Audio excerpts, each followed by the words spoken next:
Chapter 25:35. It seemed that their crisis had been resolved for now. Huperi turned to look at Simenta. Simenta nodded. She didn't want Huperi to die here either.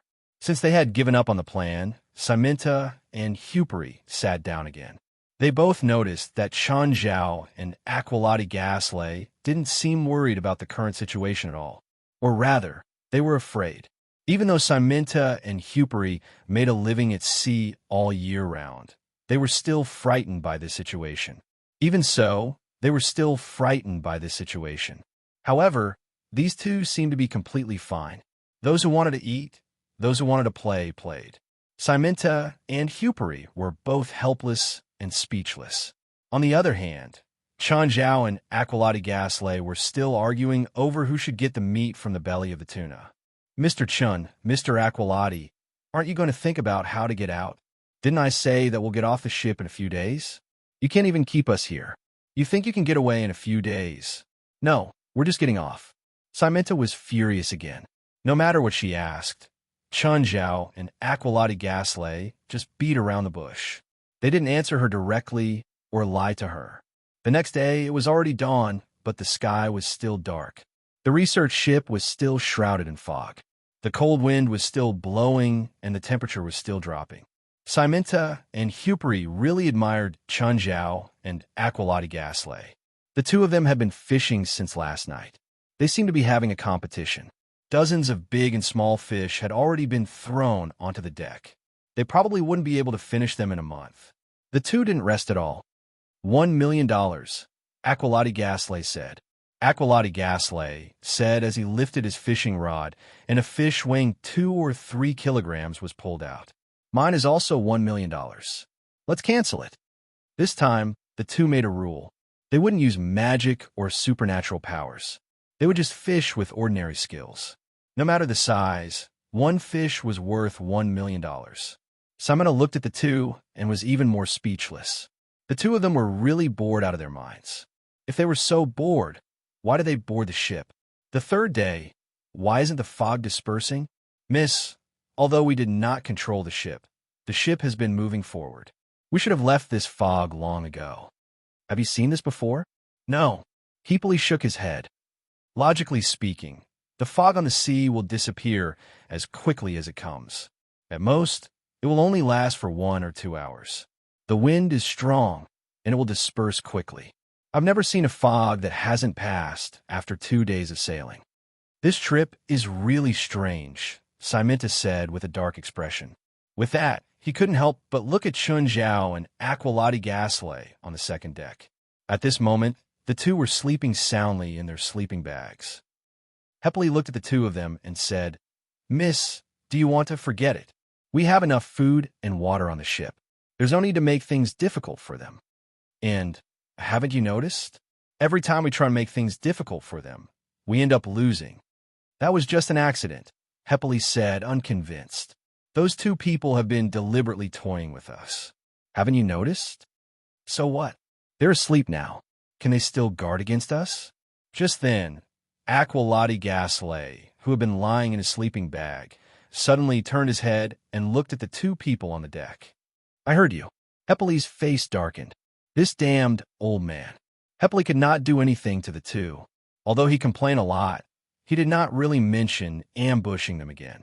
Fortunately, Chun Zhao and Aqualati Gasley had caught fish. Although they were drifting on the sea, they did not have to starve. Also, the weather was so cold that they did not have to worry about the fish rotting. They would get tired of eating fish every day, though, but there was nothing they could do about it. Rather than starving, this bit of fishy smell wasn't something he couldn't bear. 2 more days passed like this. Bang! Suddenly, the ship seemed to have crashed into something. Simenta and Hippoly hurried to the side of the ship to check. Looking down, they realized that their research ship seemed to have hit a reef. There was a huge shadow in the water. Simenta and Hippoly's expressions did not look good. If the ship hit the reef, they would be completely trapped here. Miss, look. Hippoly suddenly pointed ahead. Simenta looked up and immediately saw what seemed to be a very large black shadow in the fog ahead. An island? This discovery excited Simenta to no end. It looks like it's less than 3 kilometers from here, Hippoly estimated. The current wind direction and the waves aren't strong. We can reach the island with a kayak, Hippolyte said.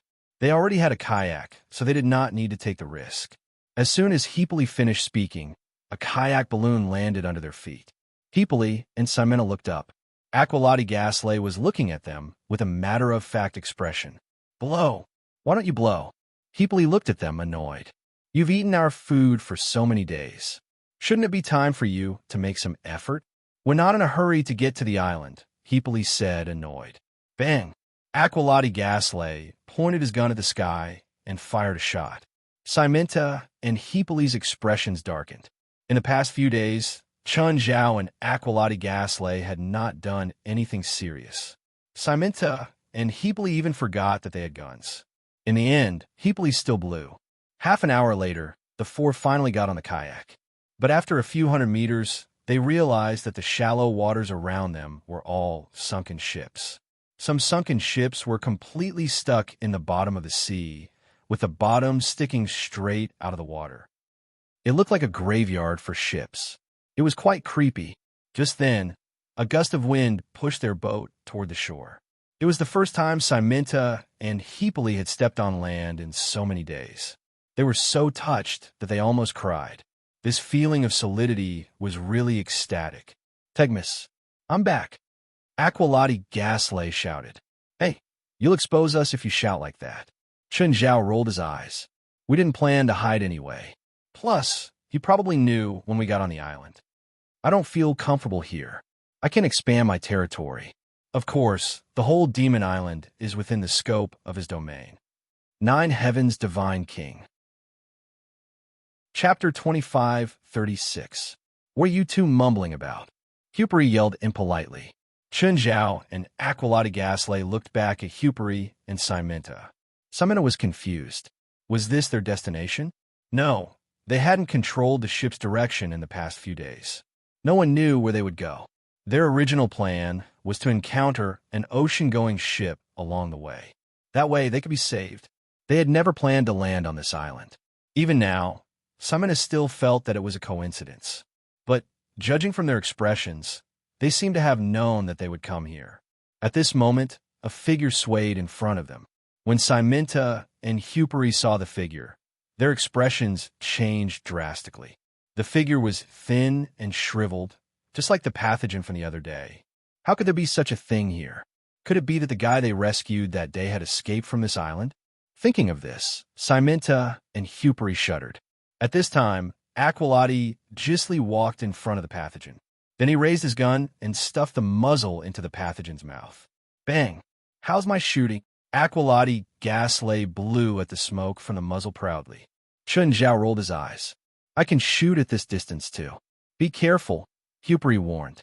It's hard to kill. They were all in the same boat now. He certainly didn't want any of them to die. A few days ago, when the research ship was in chaos, he and Simena had fought their way out and killed many infected people. These infected people were very tenacious. They could only die completely by shooting their brains. Aqualotti Gasly's shot just now might not be enough to kill them. Huperi had wanted to stab the pathogen a few more times. But Aqualotti Gasly lifted his foot and kicked the pathogen's head away like a soccer ball. Where are we going now? Chun Zhao asked. To Tajimis's nest, Aqualotti Gasly said. I'll fulfill my promise first. What? All his treasures, of course, said Aqualotti Gasly. Chun Zhao smiled brightly. I like it. Aqualotti Gasly turned back and tossed the pistol in his hand to her parry. What for? Hippolyte didn't expect Aqualotti Gasly to give him the weapon so easily. Did this mean that their roles had been reversed? Although they didn't need to fight to the death. But he could not understand Aqualotti Gasly's thoughts at all. He would never give the initiative to someone else. However, neither Chun Zhao nor Aqualotti Gasly took it to heart. The two of them walked in front. Simenta and Huperi exchanged glances and followed them. Why isn't anyone stopping us? Didn't you say that Tegmis had already discovered us? He may be dealing with other enemies, maybe the psionic team, Aqualotti Gasly said. Chun Zhao's territory was now only 1,000 meters in diameter. It couldn't expand any further. This was because he was now in the domain of others. Therefore, He didn't know the exact situation of the island. The island was much larger than they'd imagined. There were no enemies to stop them along the way. "Looks like Tegmis is in a lot of trouble," Aqualotti Gasley said gloatingly. Walking out of the beach, there was a dense forest ahead. It was rugged and difficult to walk through. The sky was dark and gloomy, but the vegetation here was lush. Chun Zhao didn't feel that this place was dark or scary. From the looks of it, this was just a deserted island overflowing with life. "This island doesn't look as dangerous as I thought," Hepeli said, sighing. "Don't jinx it," Chun Zhao said. "What did you say?" Hepeli looked at Chun Zhao, dissatisfied. "Don't you know? What you just said is a typical death flag. In horror movies, once you say that this place isn't as dangerous as you think it is, all kinds of trouble will come knocking on your door, and the person who says that is usually the first to die."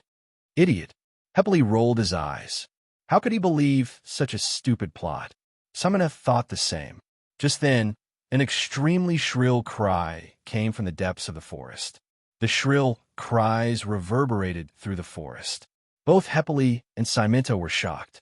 For a moment, they couldn't tell what creature had made the cry, but the sound was too horrifying, especially since Chun Zhao had just joked about it. Hepeli's expression immediately darkened. "Looks like there's really something we don't know about on this island," Chun Zhao said, chuckling. He seemed to be gloating. Hepeli recovered a bit and said, "Maybe it's some wild bird or something." Can wild birds make that kind of sound?" "Even if it's a wild bird," Aqualotti Gasley said, looking at Hepeli. "If it can make such a loud sound, it can probably swallow you." "Don't forget that I have a gun," Hepeli said. Hepeli saw the mockery on Chun Zhao and Aqualotti Gasley's faces. In a moment of anger, Hepeli almost shot the two guys.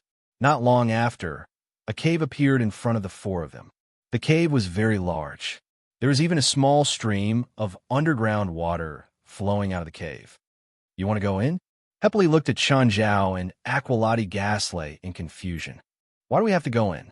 Who knows what's inside?" "Don't worry, there's definitely no monster inside." Aqualotti Gasley didn't forget to mock Hepeli again. With that, Aqualotti Gasley walked in first. Chun Zhao followed closely behind. "Miss, should we follow? Let's see what they're up to." "Miss, don't you think there's something wrong with them?" "Of course. Even a blind person can tell that they seem to know about this island." Walking in front, Chun Zhao and Aqualotti Gasley could already smell the faint smell of sulfur in the air. It wasn't fatal, but Hepeli and Simenta still felt uncomfortable. Normal people wouldn't like the smell of hell, even if it was very faint. 9 Heaven's Divine King. Chapter 25:37. The cave was very deep. It led straight into the belly of the mountain. The ground was rugged and uneven. Water kept seeping out from underground rivers. Both Simenta and Hepeli felt uncomfortable. The ground was too hard to walk on. Suddenly, 2 light bulb-like lights appeared before them. Simenta and Hepeli stopped in their tracks, because under the 2 light sources there was a faintly discernible figure. They could also hear heavy breathing in front of them. That thing was huge, really huge. It was probably 3 or 4 meters tall. Simenta and Hepeli felt like their scalps were going to explode. That thing was approaching them bit by bit. His body was gradually revealed. Hepeli immediately raised his gun and pointed at the huge beast. It was a huge black panther that was more than 4 meters tall and 8 meters long. "Pennigan, long time no see." Aqualotti Gasley grinned and greeted him warmly. "Aqualotti, you Astrashol, how dare you come here again?" The panther demanded loudly. "Are you looking to die?" Simenta and Hepeli widened their eyes. Did Aqualotti Gasley know this terrifying panther? And the panther was talking? Him? Speaking human language? "I don't know if I'm courting death, but you're blocking my way now." "I think you're courting death." Aqualotti Gasley looked at the black panther named Pennigan with a smile. Simenta and Hepeli's expressions turned serious. They seemed to have sensed something, but right now, they were trapped in a bigger mystery. An unknown and mysterious world was unfolding before them. "You'll pay for your stupidity." Penny slowly retreated and disappeared into the depths of the cave. It ended just like that. Nothing happened. Aqualotti Ghastly only said a few harsh words. Scaring away that huge Black Panther? Isn't this too inconceivable? They weren't equal no matter how they looked at it. However, Chun Zhao and Aqualati Ghastly didn't seem surprised at all. Their expressions were matter of fact. Let's go. It's not far. They didn't see Penny along the way. But Syminta and Hepley became more and more uneasy. At this moment, a light appeared in front of them. The two of them were startled again. He thought that the big Black Panther had come again. However, upon closer inspection, the light did not come from the beast's eyes. Chun Zhao and Aqualati Ghastly sped up toward the source of the light. Herpery and Syminta followed closely behind, afraid that the Black Panther would snatch them away if they got lost. The iron door in front of them was not a problem for Chun Zhao and Aqualati Ghastly. Chun Zhao and Aqualati Ghastly pulled open the iron door from the left and right. A huge underground warehouse appeared in front of everyone. There was only one thing in the warehouse, gold nugget. And it was the only one. It was a block of gold that was 10 meters in length, width, and height. According to the density of gold, 1932 g/cubic centimeter. Therefore, this 10 by 10 by 10 piece of gold was 19,320 tons. Even Chun Zhao was shocked.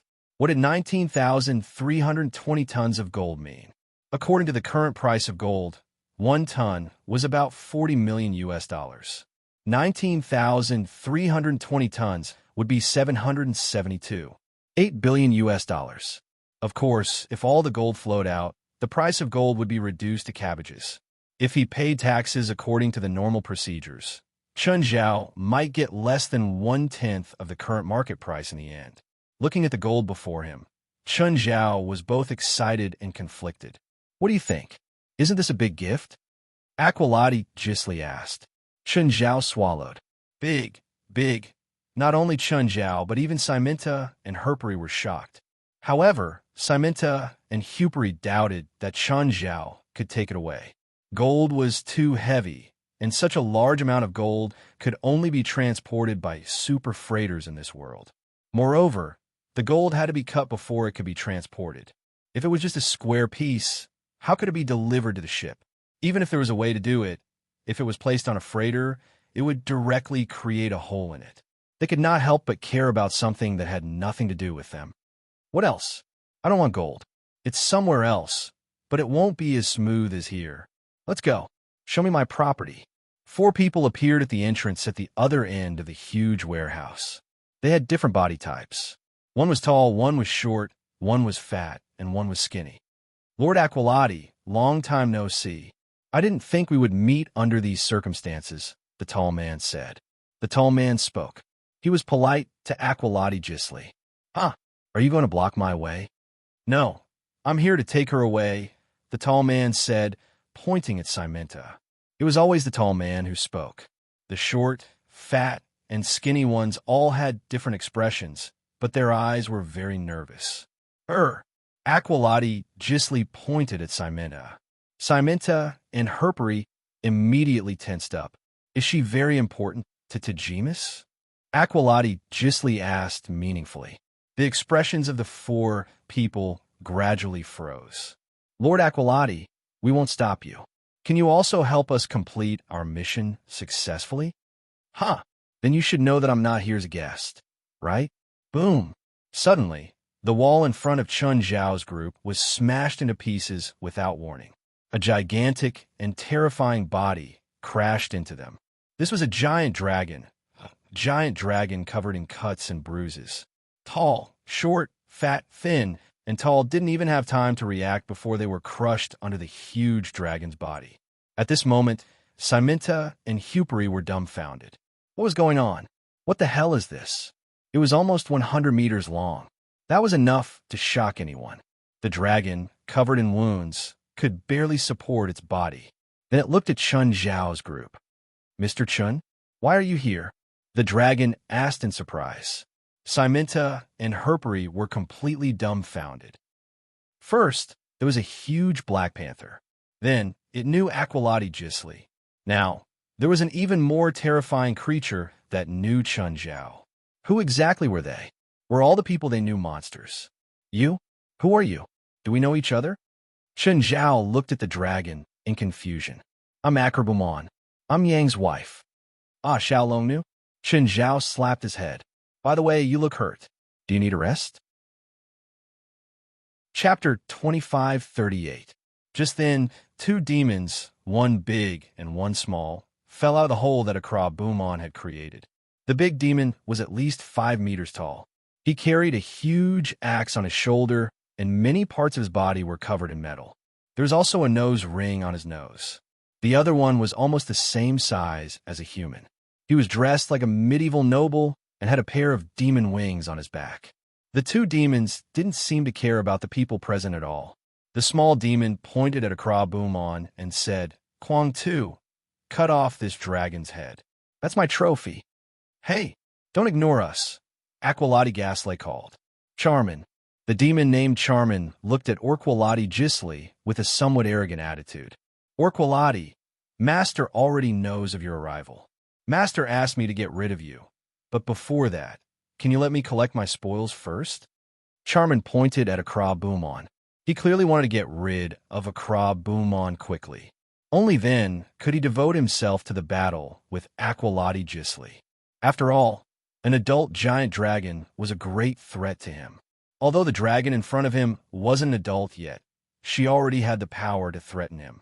Just then, Kwang Tu waved his axe. He suddenly leaped high and slashed at Akrabumon's head. Come here. Chen Zhao suddenly waved his hand. Before Kwang Tu could land, he was suddenly hit by an invisible force in the air. He deviated from his direction and landed in front of Chen Zhao. Chen Zhao picked up the handle of the axe that had fallen in front of him. Kwang Tu shook his head and climbed up. Chen Zhao had already raised his axe. No! Seeing Chen Zhao's actions, Charmin's expression changed drastically. He pounced at Chen Zhao, but Chen Zhao was even faster. The next moment, he suddenly took a big step forward. At the same time, he grabbed Charmin's neck and pressed him to the ground. The force was so great that the ground shattered. Cracks spread out like a spider web. At the same time, he swung the axe with his other hand. Kwang Tu's upper body was split open. Chen Zhao dropped the axe and grabbed Charmin's head, squeezing hard. Crack! Chen Zhao crushed Charlemagne's head. Chen Zhao stood up and clapped his hands. Aqualati, why are these two so weak? I thought that since he dared to challenge you, he should be very strong, or at least close to your strength, but Tajimus's men are all idiots, Aqualati Gaslight said disapprovingly. At this moment, Siminta and Huperi were scared silly. He was really scared silly. It was as if all the legendary things had appeared at the same time. Dragons, demons, and terrifying humans. As for Akrabumon, he was also shocked. After all, she was abused by these two demons to the point where she couldn't even take care of herself. In the end, he was killed by Chen Zhao in a few moves. She knew that Chen Zhao was very powerful. The ancestral founder had mentioned Chen Zhao many times. If they were in trouble, they would ask Chen Zhao for help. She only knew that Chen Zhao was very powerful, but she had never considered the question of how powerful Chen Zhao was. Now she knew. However, Chen Zhao was more interested in the super gold beside him. He reached out and touched it. The gold disappeared before everyone's eyes. Siminta and Huperi were shocked again. Xiaolongnu, what's the situation with your guy? The psionic team just landed. I flew to this island first to scout. I thought that with my ability, no one could stop me. Akrabumon's voice became softer and softer. Ha! This little dragon is so cute, so silly. Aqualati Gaslight laughed loudly. What did you say? Do you dare say it again? Akrabumon was furious. You're an idiot. This time, Aqualati Gaslight didn't beat around the bush. He scolded directly. Idiot, idiot. Do you understand? You're asking for death. Akra roared furiously. Asking for death? You think you can do it? Little guy. All right, Xiaolongnu, don't be so rash. You'll ruin my beautiful image, Chen Zhao said comfortingly. Plus, you really can't beat him. Him? I don't feel anything different from him. He's just a human, an ordinary human. What do you think about me? Do you feel anything for me? I don't feel anything special either. Akrabumon looked at Aqualati Gasley hesitantly. Who is he? He calls himself the Great Demon of the North Sea. Yes, the Great Demon of the North Sea from Greek mythology. Simenta and Huperi thought of the Great Demon of the North Sea. Then they compared it to the fat old man before them. Huh, this is the fucking Great Demon of the North Sea? Who are you kidding? But Akrabumon didn't plan to continue fighting. She knew that it wasn't the time for internal strife.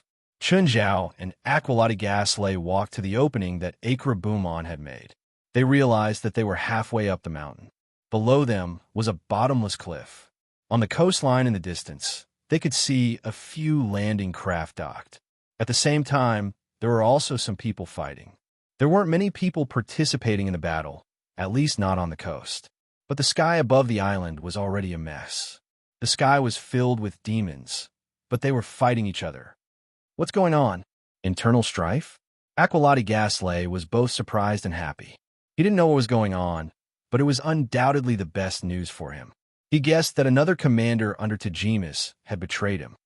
Idiot, that's the demon army summoned by our ace, Master Belster. What? Aqualati Gasley was also shocked.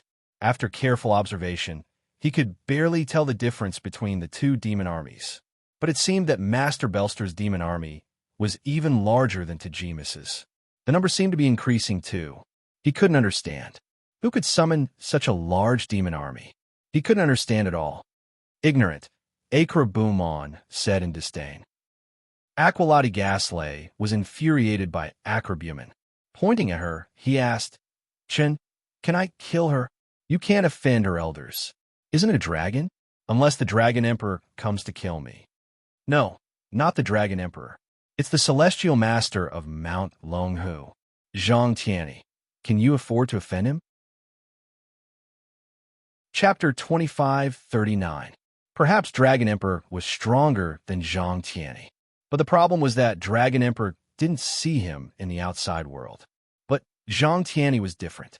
If he wanted someone, he could fly over to the Pacific Ocean with a sword. That would be a piece of cake. Hearing this, Aqualati Gasley's face looked like he'd eaten shit. But soon, his attention returned to the battlefield above Demon Island. The psionic team had a large demon army, but they weren't strong. However, their strength was generally not strong. Although there were many mid-level demons, only one of them had a demonic domain. On the other hand, even though the evil demon army of the Demon Island was inferior to the spiritual power team in terms of numbers, there were still many powerful evil demons. There were also many demons with demonic domains. Chen Zhao looked over and saw 6 or 7 big demons. There were strong and weak mid-level demons too. The difference in strength was huge. The most obvious characteristic was their domains. Demons with and without domains were on 2 different levels. For example, Kong Mosa, who'd attacked the supernatural organization's headquarters. He was a big demon and had a powerful demonic domain. As for the 4 great commanders under him, although they were all great fiends, they were all great demons. But their strength was worlds apart from Kong Mosa's. Ordinary mid-level demons might be stronger than big demons, but without demonic domains, they had no decisive power. Therefore, although great demons were classified as intermediate demons, they were closer to demon lords. Chen Zhao's heart ached as he watched the demons fall one after another. Half of the fallen demons were summoned by Toddy Belster. To Chen Zhao, the fallen demons weren't demons, but money. How could Toddy Belster summon a demon army? He was an ordinary person. He didn't even have magic, unless it was a few taboos. Under normal circumstances, ordinary people couldn't use magic, but Toddy Belster could. It wasn't just because of the handsome guys summoning magic array. It was also because of Chun Zhao's wealth in hell. That was half of the 3-headed demon lord's wealth. Rather than saying that these demons were summoned, it would be better to say that they were hired. Before Chun Zhao's wealth in hell was used up, Toddy Belster could summon infinitely. But at the end of the day, it was still money. Where's your enemy? Which one? Chen Zhao asked. He's not on this battlefield. Not on this battlefield? Where is it? I don't know. Aqualati Gasley shook his head. That guy is very strange. Every time a strong enemy comes, he is nowhere to be seen. But every time, the enemy will leave angrily. Could he have dragged me into a different dimension to fight? No, it's because those powerful enemies would often stand still on the spot, and after a short while, they would leave in shock. Is it a mental battlefield? Chun Zhao was hesitant. He had once had a mental battle. However, he was not afraid of a battle in his sea of consciousness. This was because as long as one knew how to use the sea of consciousness to fight, one would be able to possess the same strength as in reality, whether it was in the enemy's sea of consciousness or in one's own sea of consciousness. Moreover, his soul power was extraordinary. Of course, this was just Chun Zhao's personal guess. From Aqualati Gisli's description, it didn't seem to be as simple as a mental battle. However, it's time for me to show up. If I don't come out, I don't think Tajimas will come out in person. Aqualati Gasly also knew the situation on the battlefield like the back of his hand. The combat power of the psionic team had indeed exceeded his expectations. However, it was only unexpected. It was far from being decisive. The evil demon army was a refreshing sight, but the evil demon island's true power wasn't the evil demon army. With enough time, the demon commanders could kill all the demons summoned by the psionic team. After all, there was only one big demon on one side, while the other side had 7. The difference in high-end power was too great. So, Aqualati Gasly decided to make a move. Simenta and Hepari stared at Aqualati Gasly's back. Then they saw Aqualati Gasly open his arms and lean toward the cliff outside. No way. Is he committing suicide? Hepari's eyes widened as he watched Aqualati Gasly fall off the cliff. I can't understand it at all. Suddenly, a huge and terrifying tentacle rose up and blocked the hole that Acrobumen had created. The length and size of this tentacle was equivalent to Acrobumen's body. Acrobumen's face was filled with shock. He's really a giant North Sea demon? Simenta and Hepari were also shocked. The two rushed out of the hole. At this time, they were finally able to see Aqualati Gisli's real body.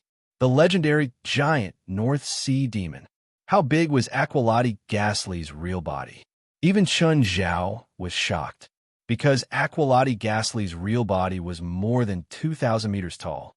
If his 2 longest tentacles spread out, they would probably be 10,000 meters long. Aqualati Gasly's real body was a super giant octopus. However, he didn't have 8 arms like an ordinary octopus. Instead, he had 16 tentacles. 8 tentacles were big and 8 small. But even the smallest tentacle was about the same diameter as an adult dragon. As soon as Aqualati Gasly appeared, the entire battlefield quieted down. Too big. It was simply too big. When the great Tao reached a terrifying level, it was like a moving mountain. One of Aqualati Gasly's tentacles slammed into the forest, creating a huge gap. Tegmis, come out. Aqualati Gasly roared. I'm back for revenge. He cut a demon in half at the waist with one slash. Yangwu took a deep breath and looked back at his psionic teammates. They had advanced less than 1,000 meters since they had landed.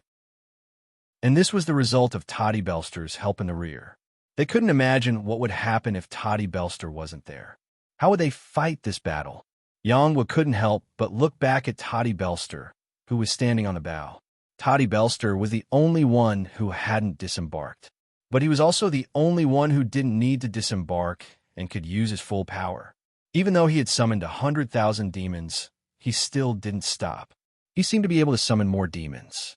No matter how many were lost on the battlefield, he could replenish them endlessly. Chapter 2540. What is that? Blitz's mouth was agape, an expression of disbelief on his face. Are we going to fight that thing? We can't win. It's impossible. Yangwu also had a shocked expression on his face. That thing was too big. It was indescribably big. Mr. Belster. Yangwu looked at Toddy. Toddy Belster was also frightened. He was different from others. He wasn't very brave. Now that he saw that thing, he was even more terrified. It wasn't in his plan. Now, he finally understood. Shen Zhao had reminded him before he left. However, he couldn't back down now.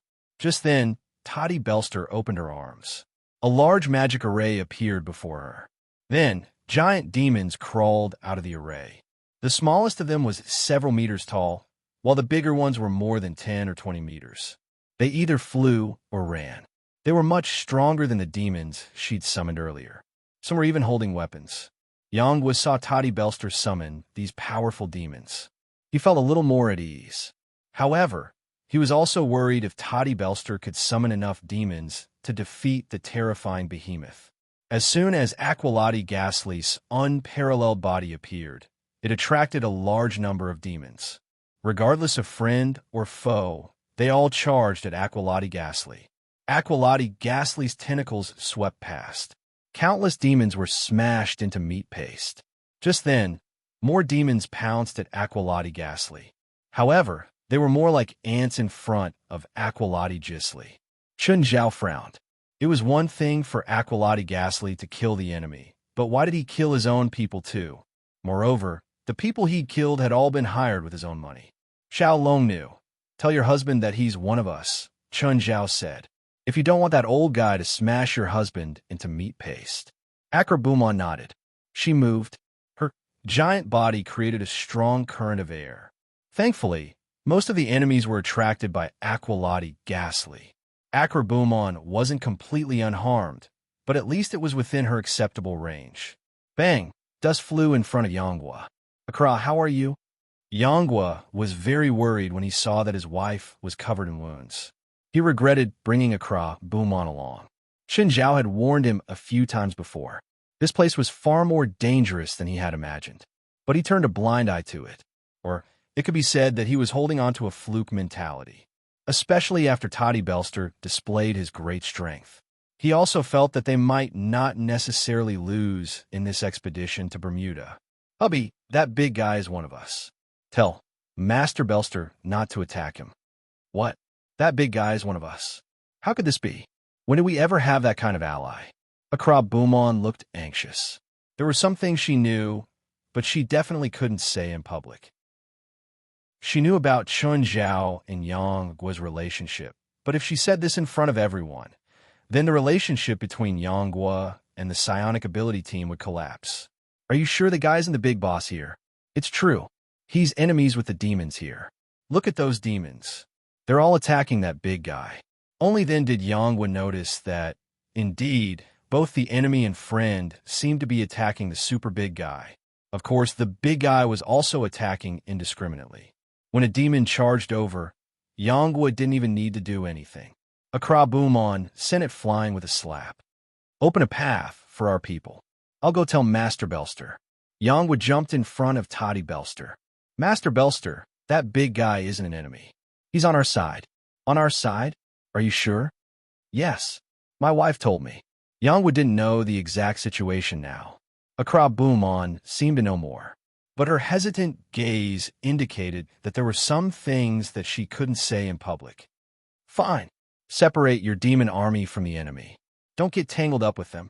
Otherwise, that big guy's attacks won't be able to differentiate between friend and foe. Got it. Toddy Belster immediately ordered the demon army he summoned to split up and reorganize their formation. But he didn't let the demon army completely merge, even though Yanggua told him that the super big monster was their ally. But before he was completely sure, he didn't dare to risk so many demons. Just then, Aqualati Ghastly suddenly raised his tentacles and waved them at the enemy's demon army. And this time, without constraints, Aqualati Ghastly, who was completely free, also had no scruples. In an instant, the heavens fell and the earth cracked. The entire forest was flattened. Thousands of enemies were obliterated. Sure enough, he didn't attack us, Toddy Belster exclaimed in surprise. Very good. With this big guy, we'll be under a lot less pressure. After confirming that the big guy was on their side, it wasn't just Toddy Belster who was more confident. When Yanggua passed the news to the others, they all felt the same way. Originally, they thought they were dead for sure. They didn't expect things to turn around. The super big monster was actually on their side. Blitz even thought there might be a chance to rope the super big guy into the psionic team. Leaving that aside, Aqualati Ghastly was in trouble. The 7 devil commanders locked their eyes on Aqualati Gisli. These 7 great demon commanders all had their own domains. Moreover, they were all powerful demons, second only to Leviathan Aberrant Tegmis.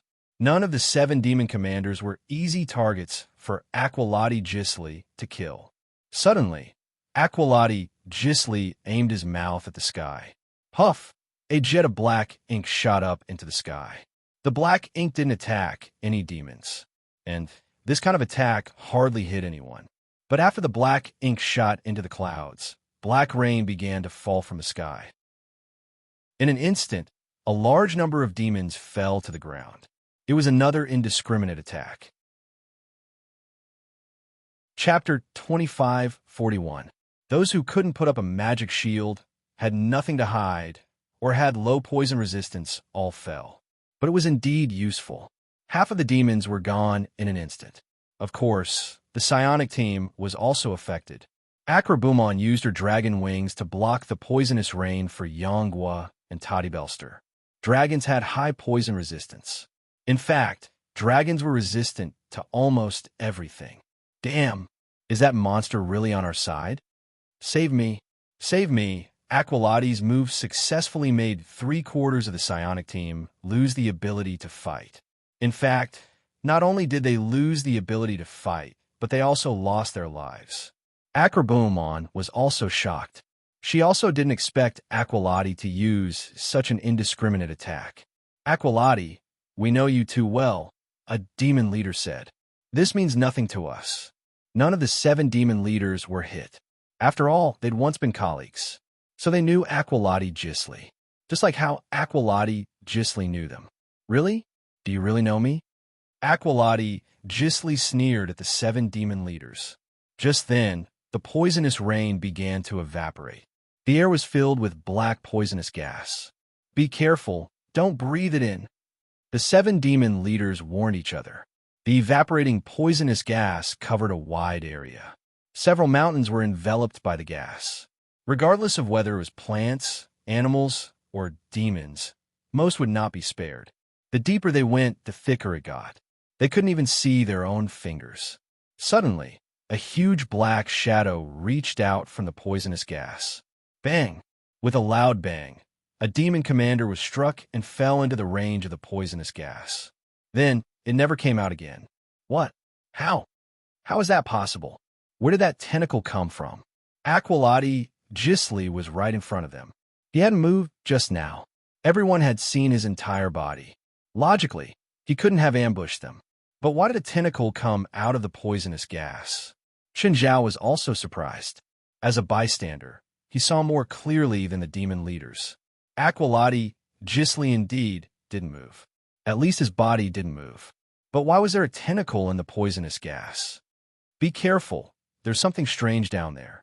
The remaining 6 evil demon commanders were terrified. At present, they did not know what was going on. But as long as he was whipped by Aqualati Gisli's tentacles, it was definitely a narrow escape.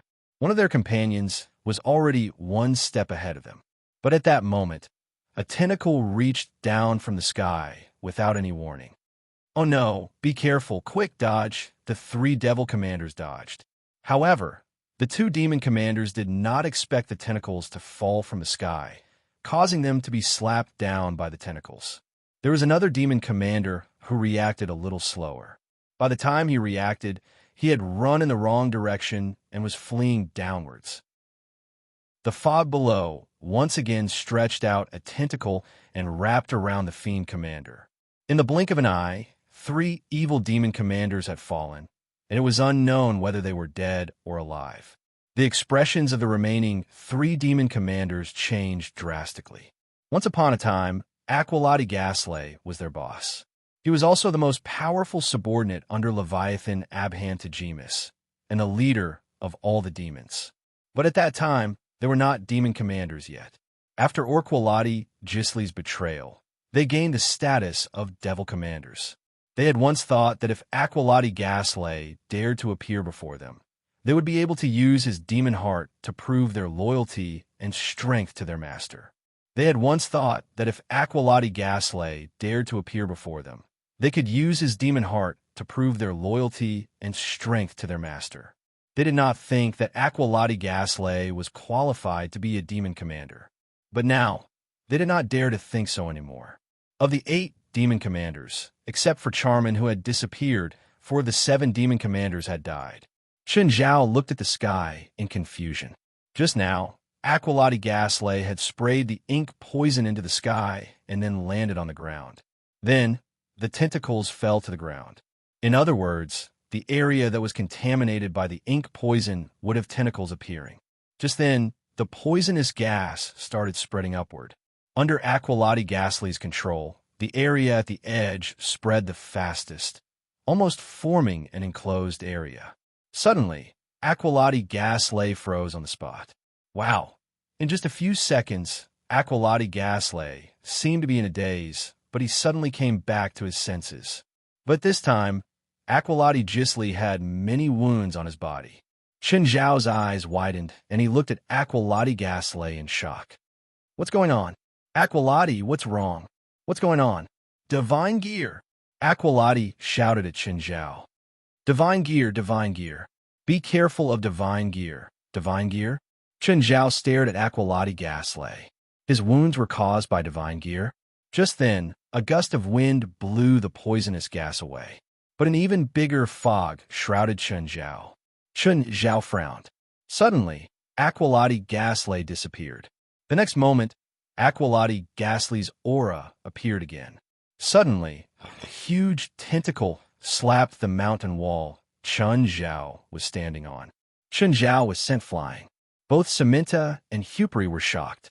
Wasn't Aqualati Gaslight with Chen Zhao? Why did he suddenly attack Chen Zhao? Chen Zhao's entire body was embedded into the wall. Chen Zhao was a bit angry. He was angry at Aqualati Gaslight. Even if it was a joke, it was too much. This was a battlefield. You shouldn't joke like this. Chen Zhao pulled out the limb embedded in the wall. Both Samantha and Hupri were shocked. Chen Zhao was hit by Aqualati Gaslight's tentacle, and he was completely unharmed? What was this guy's body made of? Steel. Chen Zhao came to the cave entrance again and looked at Aqualati Gaslight's faintly discernible body angrily. Aqualati, tell me, why did you attack me? If you can't give me a satisfactory answer, I'll kill you. Aqualati Gaslight's tentacle responded to Chen Zhao's question. His huge tentacle slapped at Chen Zhao again. A cold light shot out of Chen Zhao's eyes. He charged at the tentacle and grabbed it with both arms. Get out! Chen Zhao picked up Aqualati Gaslight. Whoosh! Boom! Samantha and Hupri widened their eyes. Were they seeing things? Chen Zhao was insignificant compared to Aqualati Gaslight. The difference could even be described as tiny, but he'd sent the terrifying Aqualati Gaslight flying. 9 Heavens Divine Emperor. Chapter 2542. Aqualati, do you want to die? Aqualati didn't give Chen Zhao a verbal answer. Instead, he answered Chen Zhao with his actions. Aqualati suddenly spewed a large amount of ink poison at Chen Zhao. Of course, this attack couldn't reach Chen Zhao. Aqualati, this is my last warning to you. Aqualati Gaslight was Chen Zhao's ally. Chen Zhao could also feel that Aqualati wasn't normal. But Chen Zhao didn't know what the problem was. Was it an illusion? Making me and Aqualati Gisli hallucinate and think that the other party is attacking me? After the ink poison spread out, it turned into a poisonous mist and started rising. It's coming. A dozen tentacles suddenly shot out from the poisonous mist. Bang, bang. Chen Zhao was slapped to the ground. At the same time, the tentacles smashed the ground continuously. Samantha and Hepri's faces were pale. Chen Zhao should have died under that kind of destructive attack, right? Suddenly, Aqualati Gisli's head deformed. Something sharp seemed to be trying to drill out of his head. Break! Aqualati Gisli's head exploded in a shower of blood. Chen Zhao looked at Aqualati Gisli's body. He had just drilled directly into Aqualati Gisli's mouth and destroyed his bodily functions from the inside. Samantha clutched his chest and looked at Chen Zhao, who was floating in the air not far away. Was this really the world he knew? Chen Zhao furrowed his brows. His face was still filled with coldness. It wasn't because he had killed Aqualati. It was because this wasn't the real Aqualati. The great North Sea demon shouldn't be this weak, right? Also, how could such a coward launch such a suicidal attack at him? Moreover, since Aqualati's abnormality, Chun Zhao realized that there weren't any demons around. There were only him, Aqualati Samantha, and Huperi. This wasn't the real world. His senses weren't wrong. This was the real world. Suddenly, the wind blew again. The mist moved again. Just then, a cold light pierced through the mist. It went straight for Chun Zhao's head. Chun Zhao tilted his head to avoid it. At the same time, he reached out to grab something behind the mist. It wasn't a thing, it was just a person. This was a knight whose entire body was adorned with exquisite patterns. At least that was what he was wearing. The knight swung his sword, wanting to kill Chun Zhao. But before that, Chun Zhao had already crushed his head. Chun Zhao narrowed his eyes. There were actually hundreds of knights within the range of his domain. To be precise, he was a magic knight. Their bodies were covered with a large amount of magic. Chun Zhao looked at the blood on his hand. It was warm and not fake. But why? These magic knights didn't give Chun Zhao too much trouble. Behind these magic knights, there were also a few witches who blessed them. Chun Zhao ended the battle in a very short time. The wind started to move again, bringing along the mist. Chun Zhao's pocket world didn't sense any enemies. At the very least, it was not within the scope of the small world. Chun Zhao was surprised. Was it over? Suddenly, he felt countless auras appear above his head. Chun Zhao looked up. His eyes could not see through the mist. But above the mist, there seemed to be countless colorful spots of light flashing. Furthermore, those colorful specks of light were like a galaxy embellished with stars, lining up in the sky for thousands of meters. Suddenly, a beam of light shot out of Chun Zhao's eyes. Chun Zhao was too familiar with this attack. Lilith of the Thousand Hands. Lilith, who had already died in Chun Zhao's hands. Lilith, who had countless hands as wings. Lilith, who could release countless spells at the same time. Chun Zhao frowned. Why would someone who had already died in his hands appear before him again? Had the escaped Lilith of the Holy Light and elemental Lilith revived her? Chun Zhao had devoured Lilith of the Dark and found information about Nirvana from her memories. Like the original Lilith, only other Nirvana witches could inherit the characteristics of Nirvana. So, the Lilith that Chun Zhao had killed shouldn't be able to revive. Suddenly, a beam of white light wrapped around Chun Zhao, a binding spell of the holy light element. The moment Chun Zhao was bound, countless spells fell. Samantha and Huperi saw the most beautiful fireworks display in their lives. It was too beautiful. It was more splendid and dazzling than any known fireworks display. However, behind the beauty, it was filled with fatal danger. Ignoring the spells falling on him, Chun Zhao charged at the Lilith of the Thousand Hands in the sky. Chun Zhao was too familiar with this enemy, but they didn't learn their lesson. After Chun Zhao tore the first Lilith into pieces, Chun Zhao found the second Lilith hidden in the mist. She didn't learn her lesson either. Chun Zhao did what he couldn't do the first time. Last time, Lilith had escaped, but this time, she didn't choose to run. But Chun Zhao didn't feel good. First, it was Aqualati Gisli. Then it was the knights that looked like they were from the Middle Ages. Now it was Lilith. Lilith only had Lilith of the Holy Light and Lilith of the Thousand Hands. Lilith didn't have nothingness, enhancement, assassin, elemental, or darkness. What did this mean?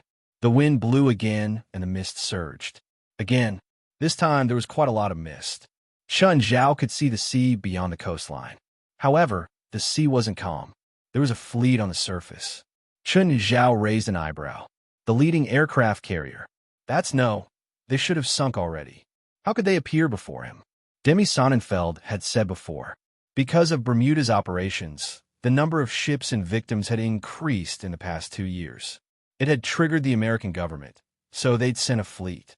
But the fleet had also been wiped out. Why did the fleet that had sunk once again appear in front of him? Whoosh! More than a dozen planes flew over his head.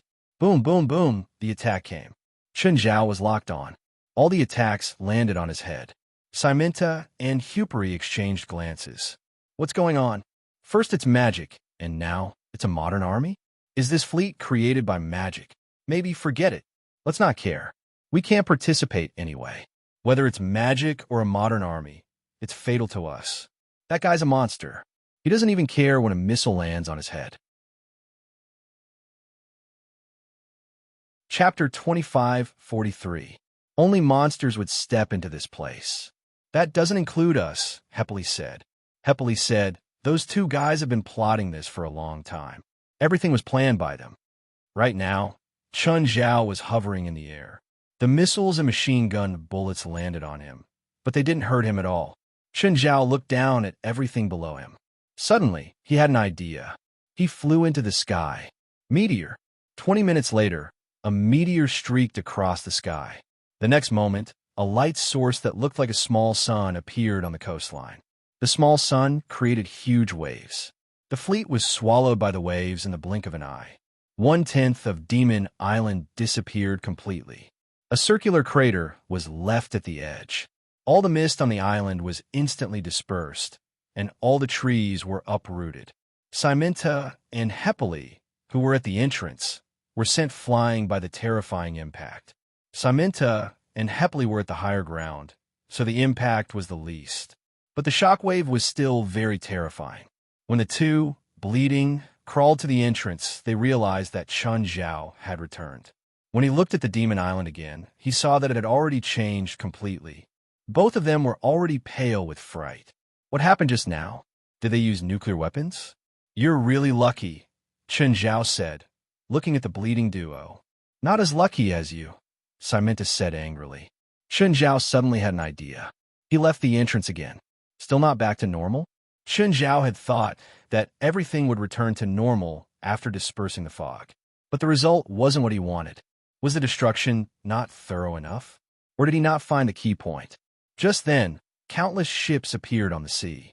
This was also a fleet, but this fleet was different from the previous one, because the fleet that appeared this time was a fleet of wooden sailboats.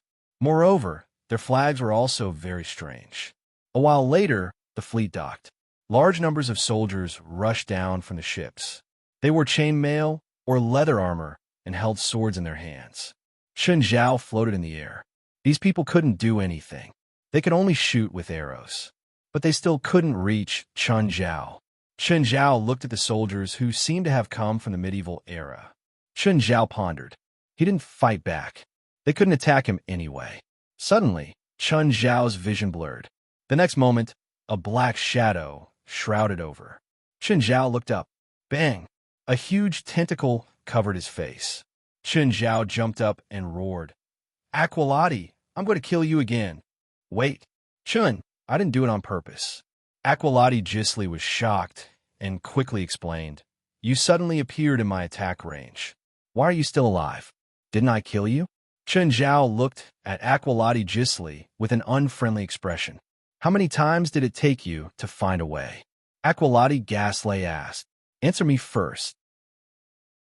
What happened to me just now? How long did I disappear for? Maybe 3 or 4 seconds. Earlier, you were still at the cave halfway up the mountain. Then, you suddenly appeared in my attack range. I don't know how I escaped that situation, Chun Zhao said. There must be an enemy that you can't defeat in a short time. I know it must be me who helped you last for half an hour, right? You mean as long as I can hold on for half an hour, I'll be able to get out of there? Yes. Aqualati Gisli nodded, but he was more interested in another question. Were you attacked by me for half an hour, and then you couldn't do anything to me? What about you? Did you meet me? Of course, I killed you, Aqualati Gisli said. Oh really? Chun Zhao chuckled. What skills did I use? Didn't you just fight hand to hand? Your fists didn't hurt at all. Chun Zhao pursed his lips. The enemies I encounter in that state are random or controlled by someone. Or is it prearranged? I'm just guessing. When I was serving under Dejimus in the past, I came into contact with the people who attacked Demon Island. Unfortunately, I met some of them just now, Dejimus said with a smile on his face. What exactly happened? I told you, Dejimus has a divine artifact. Get to the point. This divine artifact can record every enemy that attacks Demon Island, Aqualati Gasley said. Aqualati Geisley said, "It's like some clips, and then put me or you into this clip. I just held on for 30 minutes, and after I came out, I realized something. This recorded clip of the enemy is long. It's 30 minutes. I thought I traveled through time," Chun Zhao said. But thinking about it carefully, he knew that it was impossible. At least, Chun Zhao didn't think that Leviathan Aberrantigimus didn't have this ability. Even God might not have this ability. In fact, Aqualati Gasley was also very glad. Luckily, he hadn't encountered Chun Zhao's scene. Otherwise, he might really have been killed by Chun Zhao. After all, Chun Zhao's first sentence was that he would kill him again.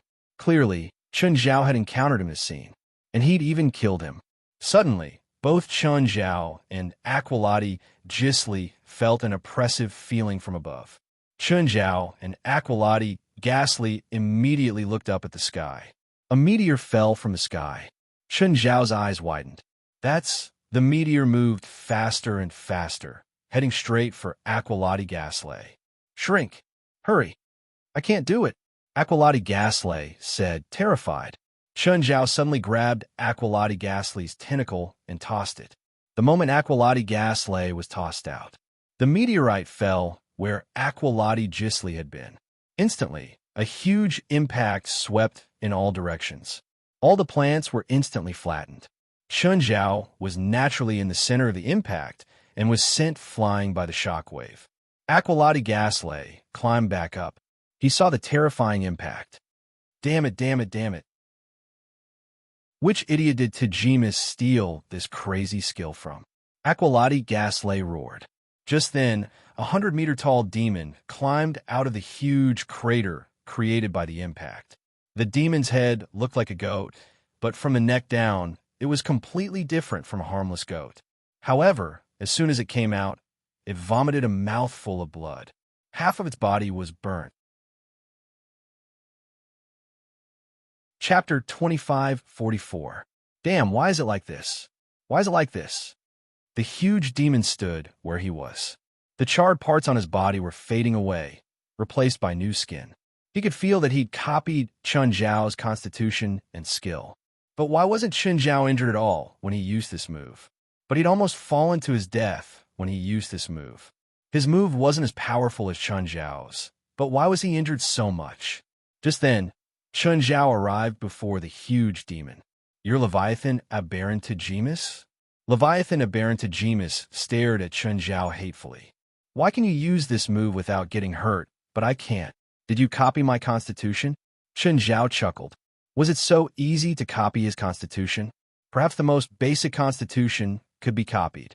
But the most basic constitution was what Chun Zhao had obtained when he'd first taken the perfect strength potion.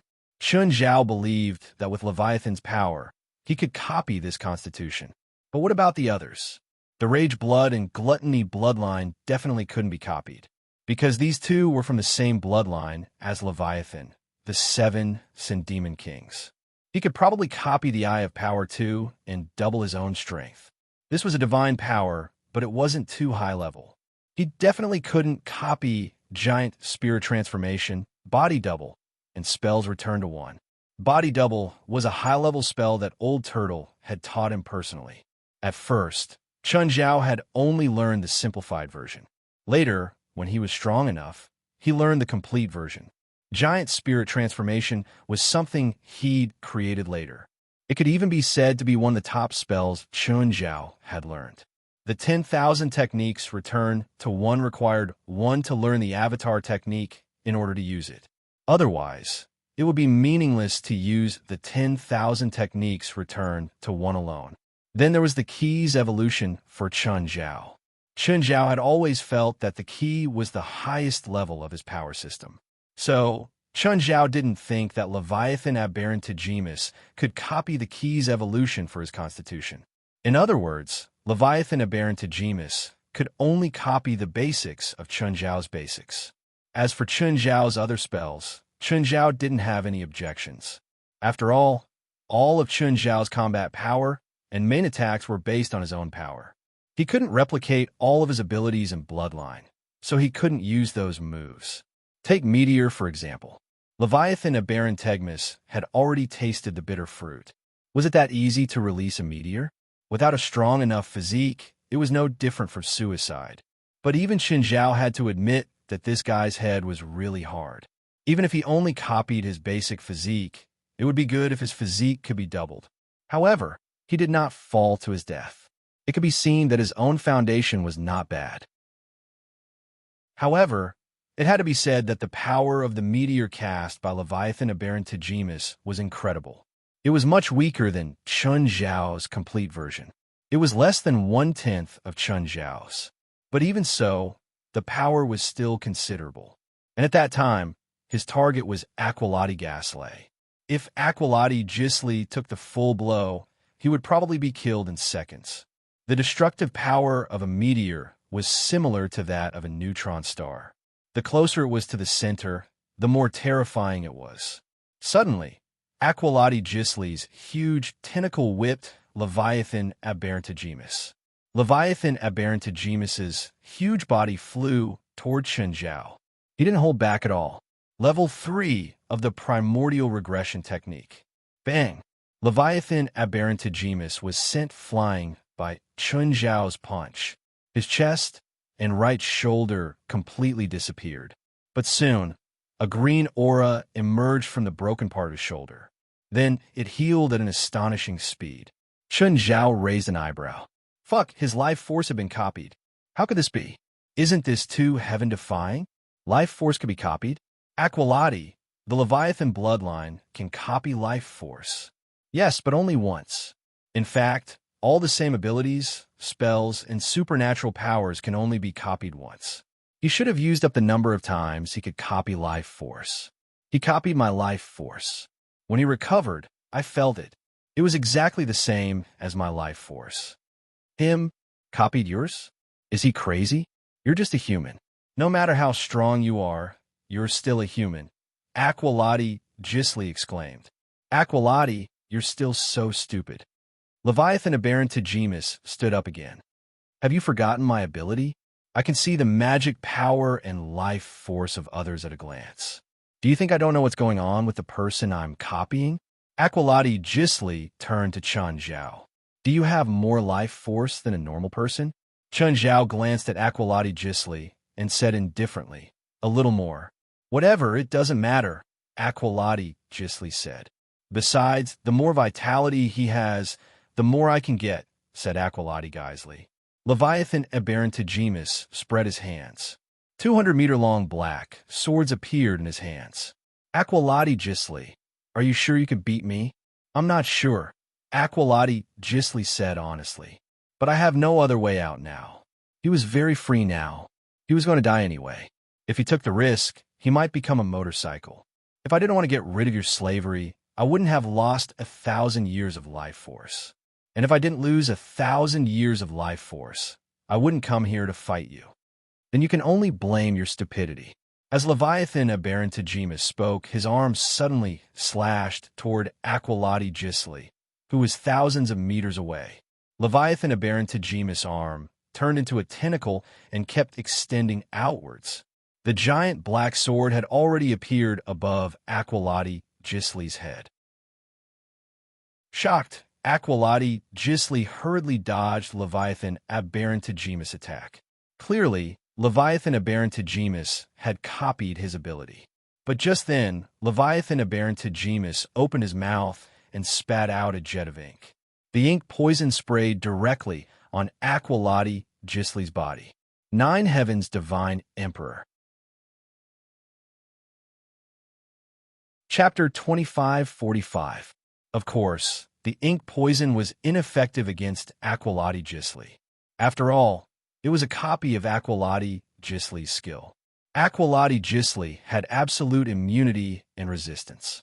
But the ink poison didn't rely on poison to defeat the enemy. When Aqualati Gisli was covered by the ink poison, tentacles began to emerge from his body.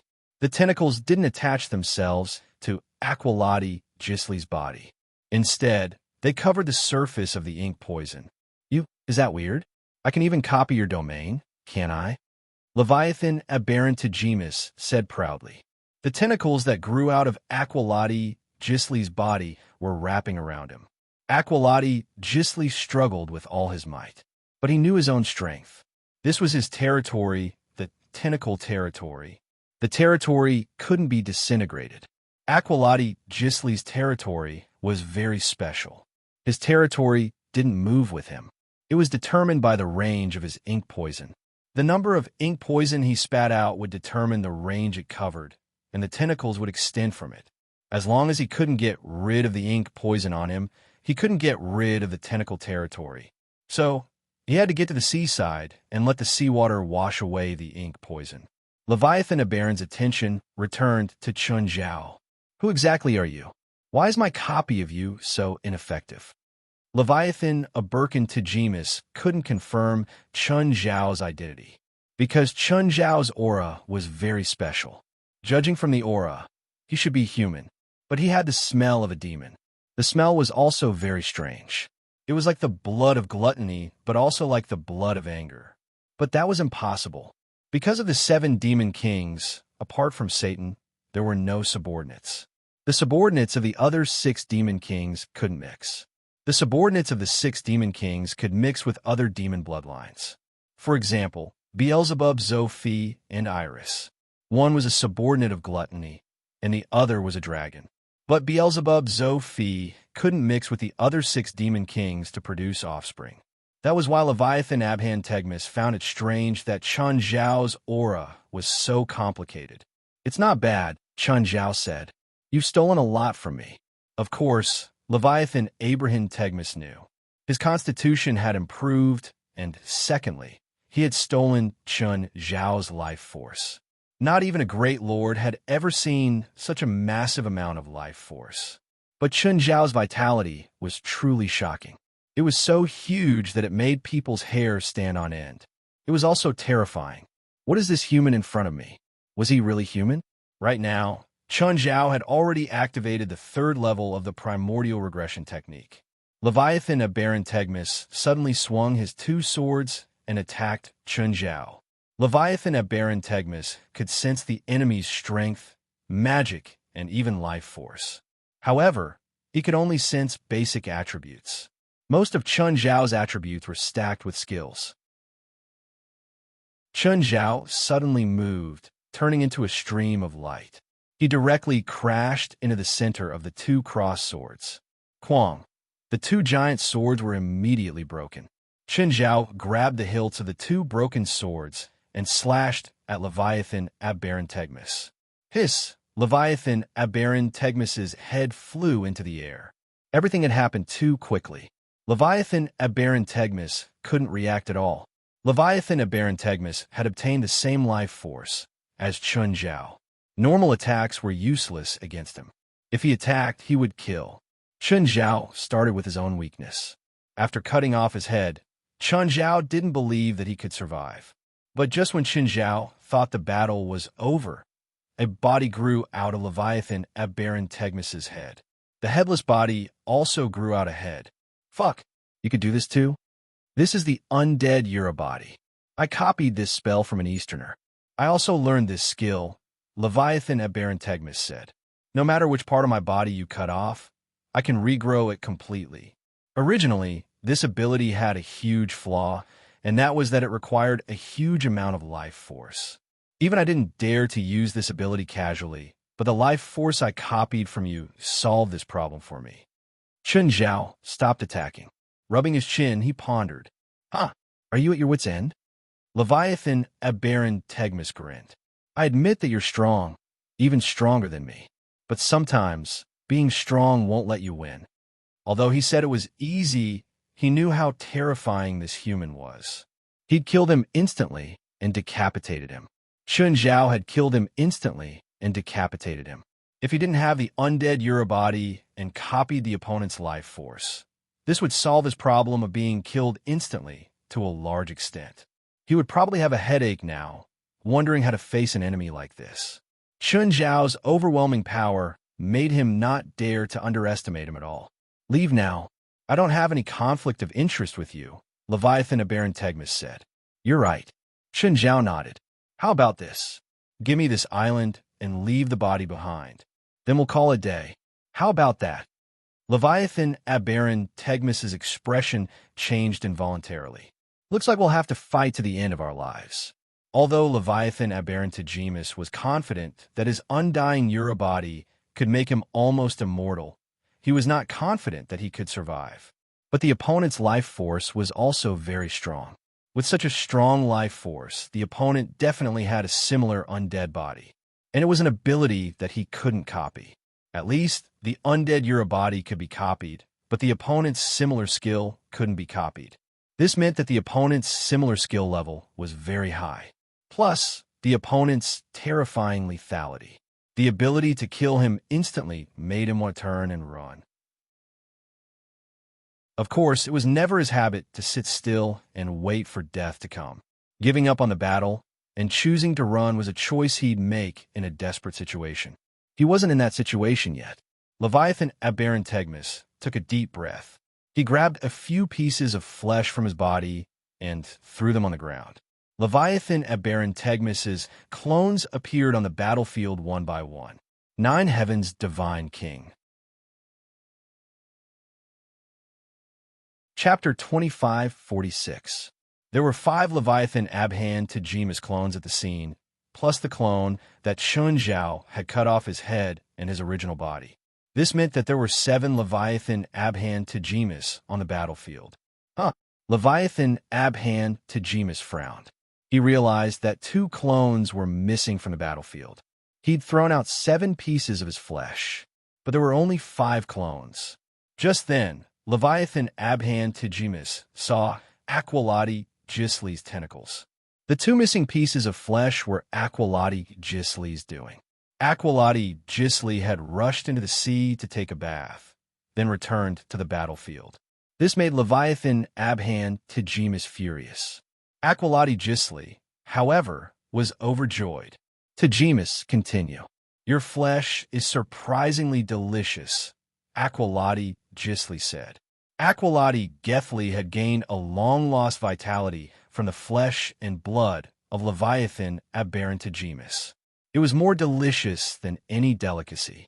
Leviathan Aberron Tegmis' anger was mixed with bewilderment and even fear. You don't have the ability to obtain life force by devouring flesh. How did you do it? In the past 1,000 years, I've tried to learn other abilities to obtain life force and extend my life, but all of them failed. In the past 200 years, I've come into contact with science, biology, cytology, life science, and genetics. I've obtained 4 degrees. In my early years, I used my theoretical knowledge to create a laboratory and use myself as an experiment subject. At first, I slice myself up and study myself.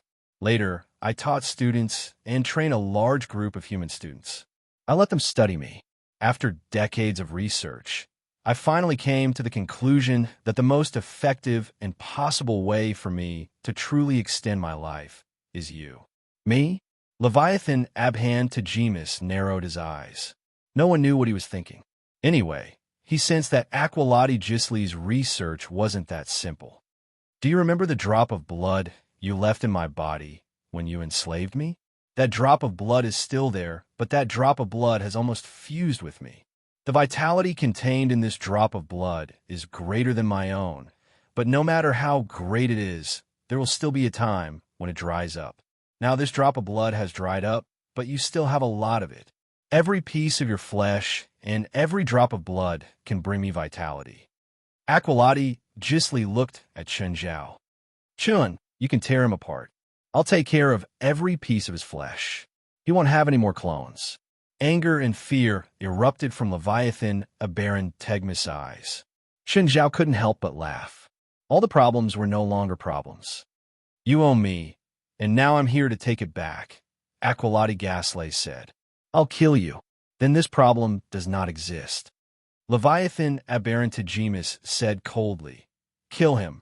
Each of Leviathan Aberron Tegmis' doppelgangers possessed the same power as the main body. Apart from the distribution of vitality and the fact that they shared the same mind, they were actually no different from the original body. This ability was almost the same as the complete version of Chun Zhao's clone. The difference was that Chun Zhao's clone relied on his own power to maintain itself. As long as the spell was removed, the clone would disappear too. On the other hand, Leviathan Aberantagemus's clone ability relied on vitality to maintain itself. The clone would only disappear when the vitality was used up. Of course, Leviathan Aberantagemus could retrieve these clones. Therefore, even if it was only a clone with a tiny portion of vitality, it could still crush Aqualati Gisli. A pair of black swords appeared in the clone's palms. He slashed at Aqualati Gisli. Just then, Aqualati Gisli stood still. His body suddenly collapsed into ink. Several mountains were dyed black by the ink. Do you think this liquefaction can prevent your death? Leviathan Aberantagemus clone said in a cold tone. The twin swords of Leviathan Aberantagemus clone ignited in flames. He walked to the center of the ink and stabbed the flaming twin swords into the ground. Instantly, a large amount of ink evaporated. At this rate, it wouldn't take long for all the ink that Aqualati Gisli had turned into to evaporate. Suddenly, hundreds of thousands of thin tentacles shot out of the ink. These tentacles wrapped around Leviathan Aberantagemus clone. Leviathan Aberantagemus immediately waved his swords and cut off tens of thousands of tentacles. However, in the next moment, more tentacles wrapped around Leviathan Aberantagemus. A human figure appeared in the ink and shouted at Chun Zhao, "Chun, help me kill him!" The other Leviathan Aberantagemus clones immediately stood in front of Chun Zhao. However, Chun Zhao didn't care how many Leviathan Aberantagemus were in front of him. He turned into energy. Any clone that dared to stand in front of him would be pierced. Chun Zhao rushed to the clone that was temporarily restrained by Aqualati Gisli. Dig out the piece of flesh in his chest. That's the core. The clone was now completely locked by Aqualati Gisli. It couldn't even struggle. Aqualati Gisli was giving it his all.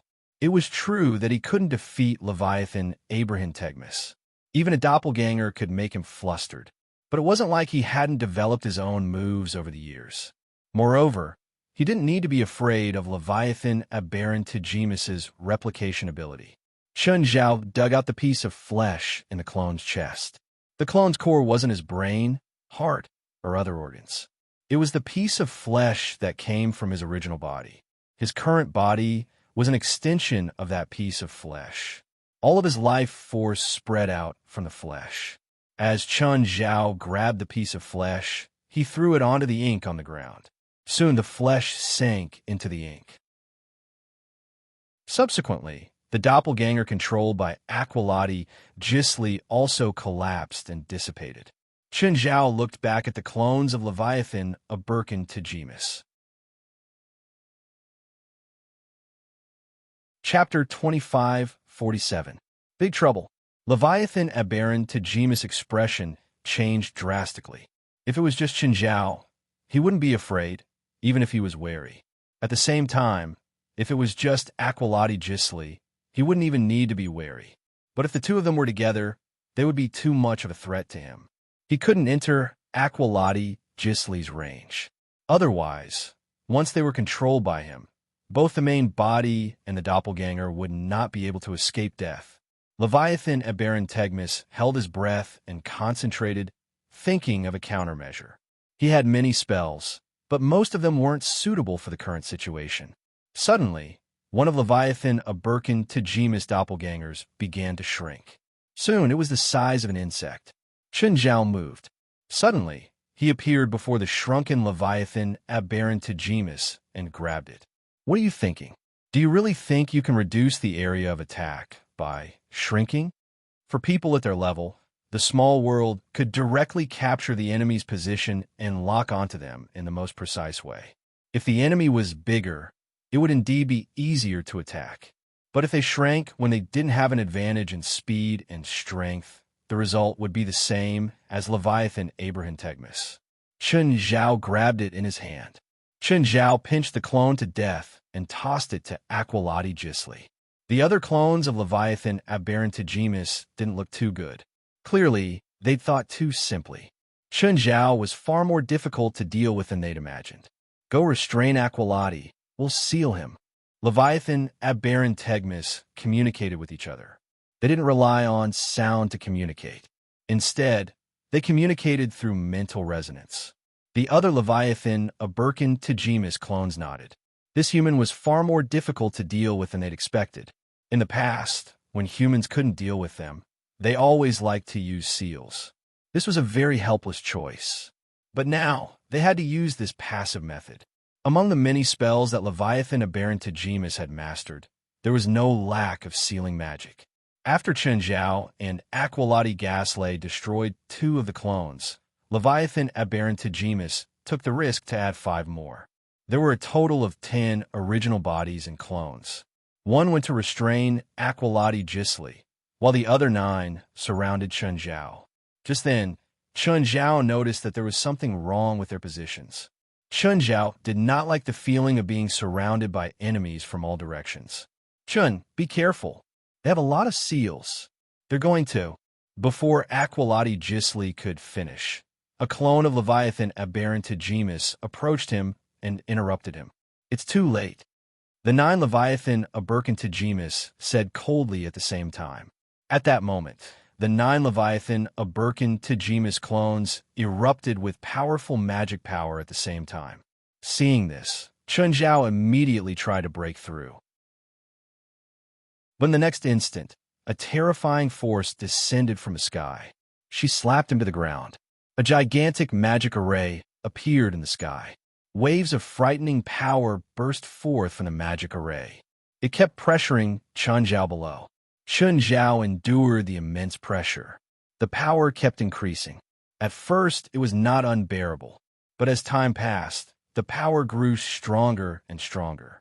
A magic array also appeared on the ground.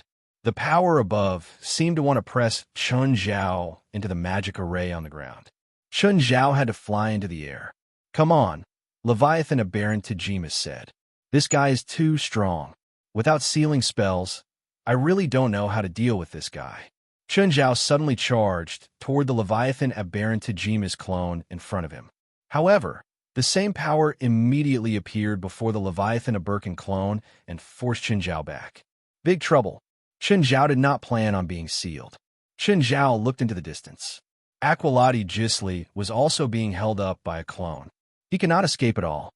Chen Zhao took a deep breath and crossed his palms. Neutron Star. He could not count on anyone else now. Chen Zhao did not want to give up, so he could only save himself. "What's that move? I didn't copy it. I don't know. It can't be copied. It must be a top-level spell. Let's be careful." Both the original body and the clone knew how difficult this human was. Leviathan Aberrant Tajimas knew that the key to this battle was to seal Chen Zhao. As long as he could successfully seal Chen Zhao, everything would be fine. But if he failed, only death awaited them. Chen Zhao had to endure the immense pressure from the seal. The power that fell from above continued to stack up. Chen Zhao did not just have to resist the power falling from the sky. He also had to compress the air so that Neutron Star would not be wasted. Moreover, if Neutron Star was interrupted, even if the half-finished product exploded in front of him, it would still cause great damage to him. This move almost belonged to the kind of killing move where it was either you die or I die. It was powerful, but if it failed, the backlash would be extremely serious. Chen Zhao roared. He had not gone all out in a long time. He felt all the pores on his body open up. The power was released bit by bit. The power above his head kept increasing. At the same time, he had to maintain Neutron Star's power too. Chen Zhao was really using all his strength now. His body started turning red. Then the Nirvana flame suddenly started burning on him. Neutron Star was not only absorbing the surrounding air, but also the Nirvana flame. Every minute was a test for Chen Zhao. No, every second. But Chen Zhao was not the only one who felt pressure. Outside, Leviathan Aberrant Tajimas and his 8 doppelgangers also felt tremendous pressure. Their magic power was not limitless. But to maintain this seal, or rather, to seal Chen Zhao, it was more difficult than they had imagined. "I need more clones. My magic power is about to be used up. I also need a doppelganger to take my place," Yi Zichen said. "I also need one here." Leviathan Aberantagemus' main body could only release magic power while enduring the pain to replace 3 clones. Let's work harder. He shouldn't be able to last long. 9 Heavens God King. Chapter 2548. It was done. Suddenly, a dark golden ball of light shot toward the Leviathan Aberantagemus clone in front of Chun Zhao. The dark golden ball streaked through the air at extreme speed. Moreover, it passed through the barrier in front of Leviathan Aberantagemus clone without any hindrance. Pop! The moment the dark golden ball of light came into contact with Leviathan Aberantagemus avatar, the Leviathan Aberantagemus avatar exploded. Chun Zhao snapped his fingers. The structure of the neutron star collapsed instantly. Hundreds of millions of tons of matter spread out. At the same time, the compressed nirvana flames also spread out. The body of Leviathan Aberantagemus clone disintegrated in an instant. His body didn't shatter. Instead, he was molecularized. A ball of light spread out at a speed of 1/10,000th of a second. Then there were the Leviathan Aberantagemus clones on the left and right. Half of the bodies of the 2 clones were affected, and then the other half of their bodies disappeared. The diameter of the ball instantly reached close to 1 meter, but it didn't continue spreading. Instead, it was replaced by a shock wave that was obviously much weaker, but had a wider range. Of the 5 clones on the left, 1 was vaporized, 2 were affected by the ball of light, and the other 2 were sent flying by the shock wave. The nearly perfect formation collapsed in an instant. *T. Leviathan Aberantagemus exclaimed. Chun Zhao was also ready. The moment the 5 clones left the casting position of the magic formation, Chun Zhao activated his power. Chun Zhao punched at the power, falling from above. Boom! The 2 powers collided instantly. Both of them spread out their powers evenly. If it was before, the magic formation could dissolve 90% of the power. Then, the 9 clones and the 9 clones would share the remaining power.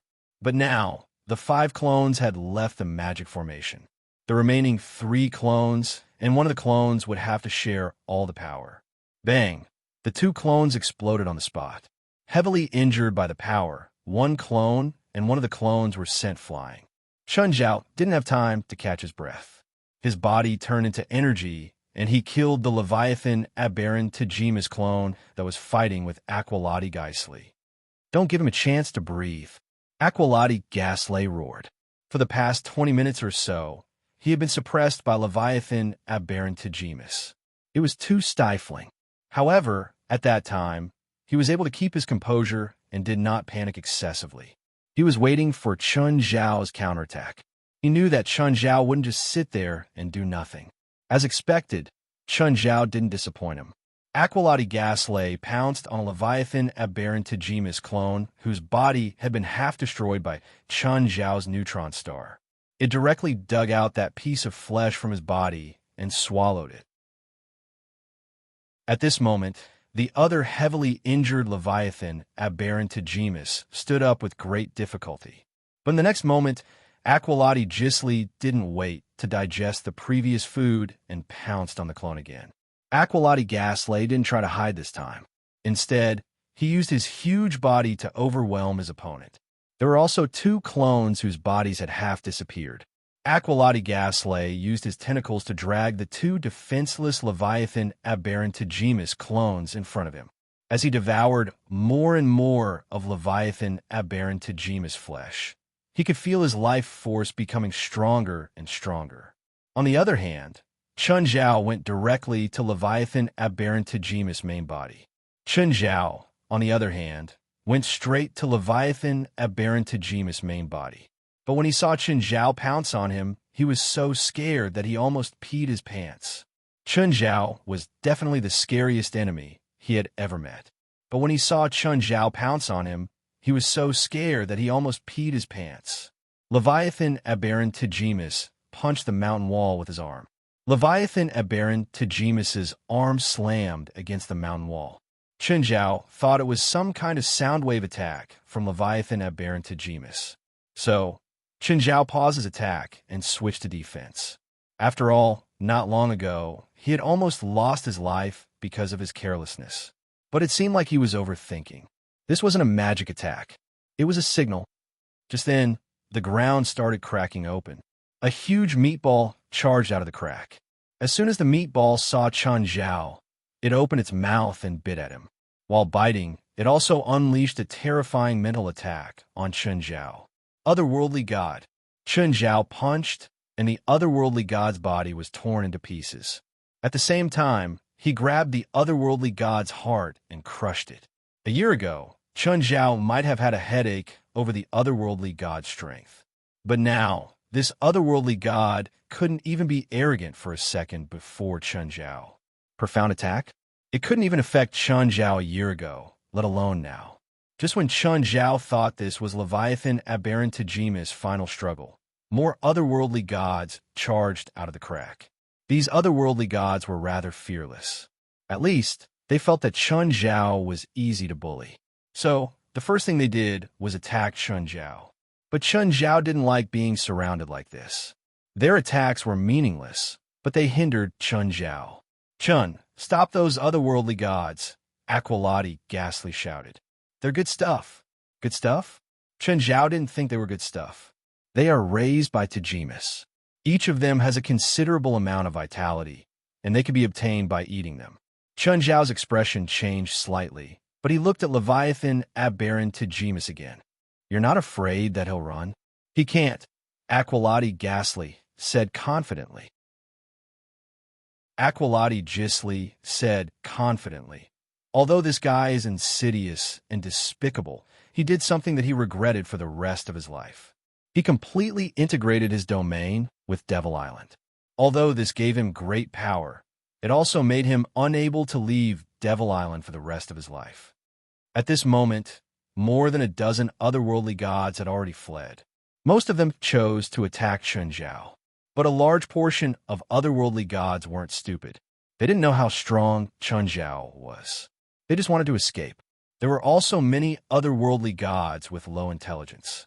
They didn't attack Chen Zhao, but they paced around the island. Chen Zhao was still hesitant. Should he deal with Leviathan Aberrant Tajimas first? Or should he control these otherworldly gods first? As for the otherworldly gods that had escaped, Chen Zhao didn't care at all.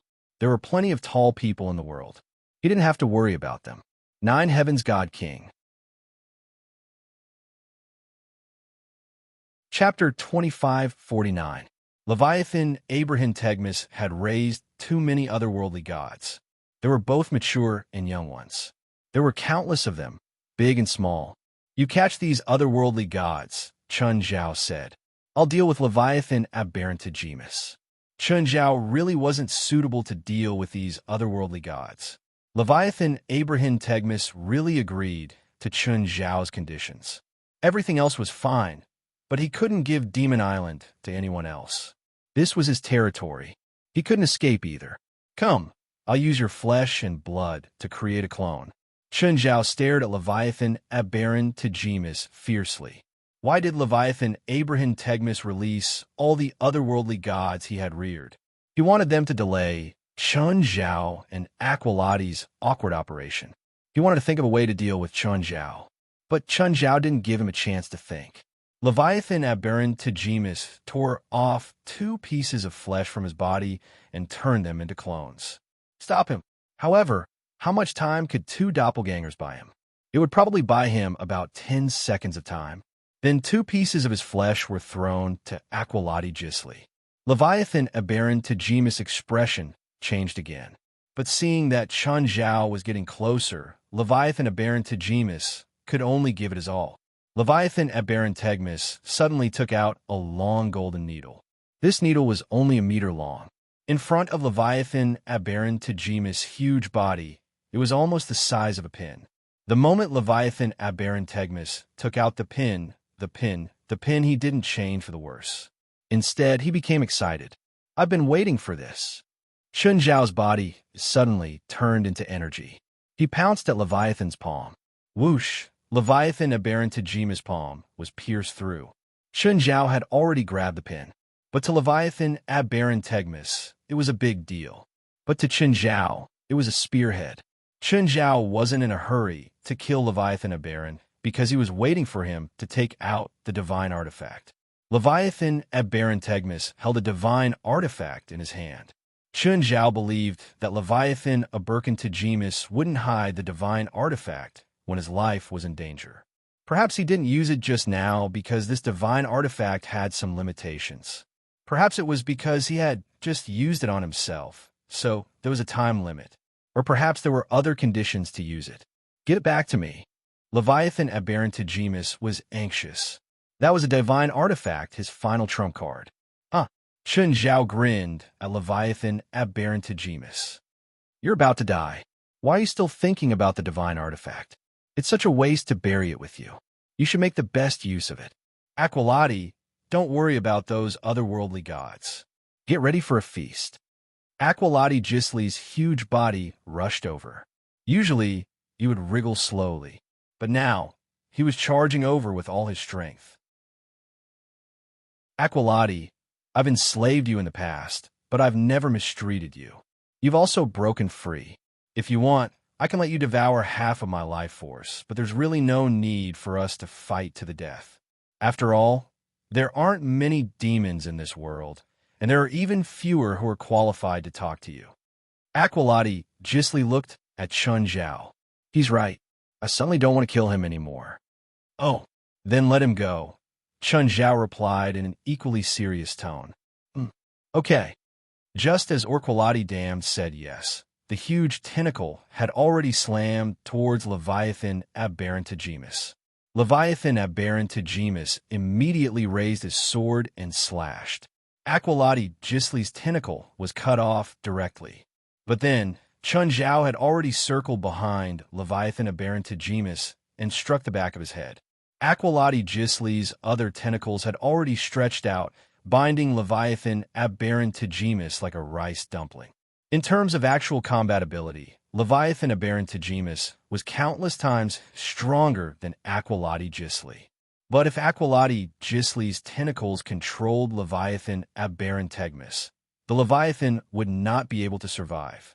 Leviathan Aberrant Tegmis definitely wouldn't be able to break free from Aqualati Gisli's restraints. Leviathan Aberrant Tegmis's head injury healed quickly, and he came back to his senses. But now, he was tightly entangled by Aqualati Gisli. Aqualati, stop! By then, Aqualati Gisli had already used his suckers to tear off a piece of Leviathan Aberrant Tegmis's flesh. Delicious, really delicious. This time, Leviathan Aberrant Tegmis didn't have a chance to recover. Aqualati Gisli's tentacles drilled into Leviathan Aberrant Tegmis's wound. Stop! Aqualati, I'm willing to accept your control. I'm willing to be your slave. Chun Zhao wiped his mouth. Aqualati, don't make it so bloody. It's disgusting. Aqualati Gisli stuffed Leviathan Aberrant Tegmis's mouth. Will this reduce the disgust? Yes, a little better. Leviathan Aberrant Tegmis didn't escape death in the end. The entire process lasted for 3 hours. Aqualati Gisli couldn't devour him directly. He needed time to digest. If he swallowed Leviathan Aberrant Tegmis whole, he might even devour Aqualati Gisli instead. So, Aqualati Gisli needed to devour and digest a little. Of course, Leviathan Aberrant Tegmis's pain and despair also lasted for 3 hours. Finally done, Aqualati Gisli transformed back into his human form. Who are you? Chun Zhao looked at the muscular man before him. Of course I'm Aqualati Gisli. I'm full of vitality now. Can't I be a little extravagant? Change back to that old man's appearance. I'm not used to your current appearance. Really not, Chun Zhao complained. Also, technically speaking, your life force was copied from me. You're wasting my life force. No, I'll beat you up if you don't. Let's do it. Aqualati Gisli turned back into an old man. 9 Heavens Divine King. Chapter 2550. How come there's only the 3 of you left in the psionic team? Chun Zhao looked at Toddy Belster, Yonghua, and Akrabuman. Yonghua's eyes were filled with anger. Chun Zhao, can you explain why your battle affected us? Hiss. Chun Zhao's face was full of mockery. You think our battle affected you? I think your hindrance. Yang would clench his fists. He wanted to hit Chun Zhao. He knew he couldn't beat Chun Zhao, but he didn't care. He was just worried that if he did it himself, it would affect Toddy Belster and his wife. He'd known in the past. At that time, he didn't think Chun Zhao was so strong that he couldn't surpass him. But now he finally understood how big the gap between him and Chun Zhao was. It was a gap that made him feel despair. In the past few hours, the battle between Chun Zhao, Leviathan Aberrantigimus, and Aqualati Ghastly. It was like a fight between gods, but it also made the mortals suffer. It was unreasonably terrifying. Leviathan Aberrantigimus appeared like a meteor falling from the sky. It was his move that killed most of the psionic team on the beach. Toddy Belster and Yanghua were protected by Acrobumin. Fortunately, Acrobumin was a fire dragon. They were also more than 10 kilometers away from the center of impact. So, they weren't in the first range of impact. But Acrobumin couldn't protect too many people. That was why only a dozen or so people managed to survive. But this wasn't the final result. The battle between the three monsters kept impacting them. In the end, only Toddy Belster, Yanghua, and Acrobumin were left. The psionic team was almost completely wiped out. Acrobumon had been saved by Chun Zhao before. She thought that was Chun Zhao's full strength. But in the battle that followed, only then did she realize how terrifying Chun Zhao was. As a dragon, she was naturally much stronger than humans. Even her husband was much weaker than her. So, she had a natural sense of superiority. However, this sense of superiority was gone in front of Chun Zhao. I warned you a long time ago that this is not a place you should come to. But you came, and you even brought your wife. How brave. You even brought a household register to die. You should thank me, Chun Zhao said mockingly. If I didn't come, you too would have died on the same day. Also, you should be thankful that you have a good elder. After all, you have someone to take care of you, but others don't. I don't need your care. Don't you need it? If you think that being saved by me will make you feel ashamed, you can go and die now. Yanghua's face turned red and white. Yanghua looked at Toddy Belster. She didn't speak to him, but turned around and left. Toddy Belster's heart had also trembled just now. He was really afraid that Chun Zhao would burn the bridge after crossing it. He had to admit that Chun Zhao had left a deep impression on him. It refreshed his understanding of power again and again. You have the bloodline of Leviathan now, right? Aqualati Ghastly smiled bitterly. What are you thinking? How can the Demon King's bloodline be obtained by devouring? In hell, there are countless demons with the ability to devour, but I've never heard of anyone who can obtain the Demon King's bloodline through devouring. Can I? What a pity, Chun Zhao said regretfully. I was quite jealous of one of Tajimus's spells. Chun Zhao said regretfully. I thought you might be able to get his spells. That's right. I only devoured his life force, not his magic or bloodline. Fundamentally speaking, Aqualati Ghastly's combat ability hadn't improved, apart from his increased stamina. Originally, Aqualati Ghastly's life was about to come to an end. This battle could be said to be his last resort. As his life force was about to run out, his combat ability would become weaker and weaker. But as he devoured Leviathan Aberrantigimus' life force, he could only say that he had recovered to his peak state. This didn't mean that he could obtain Leviathan Aberrantigimus' power. It did not mean that he could obtain the power of Leviathan Aberrantigimus. What magic do you want from him?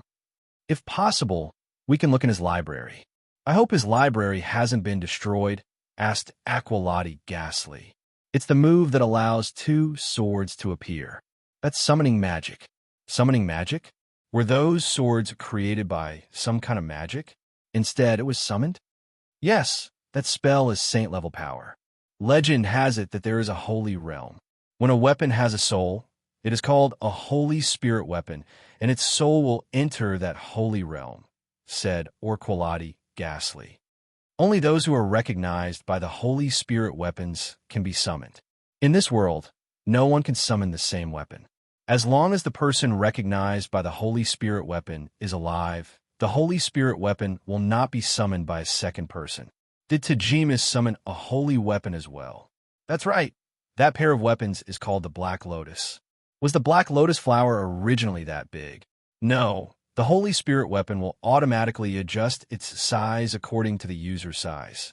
You know this spell? Do you know it? No. You don't even know how to do it. Chun Zhao immediately lost interest. Let's see if Tajima's library has any texts about this spell, or Qualati ghastly said. But this spell doesn't mean anything to you, does it? The Black Lotus is one of the most powerful Holy Spirit weapons, but you can directly break the Black Lotus. The other Holy Spirit weapons are about the same to you. Even if you summon the strongest Holy Spirit weapon, I'm afraid it still won't be able to withstand your torment. It's not because the Holy Spirit weapon is powerful, Chun Zhao said calmly. The Black Lotus was Chun Zhao's style.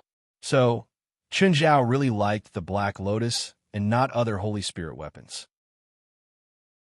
When he heard Orqualati Ghastly say that in order to summon a Holy Spirit weapon, he first had to be recognized by the weapon, Chun Zhao almost lost interest. Chun Zhao felt that since he had broken the Black Lotus so many times, it was basically impossible for him to get its recognition, let alone summon it.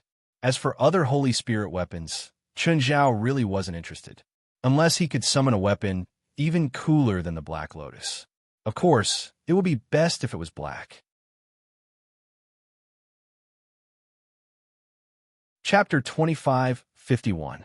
Chun Zhao and Aqualati Ghastly came to the crack that had been opened earlier.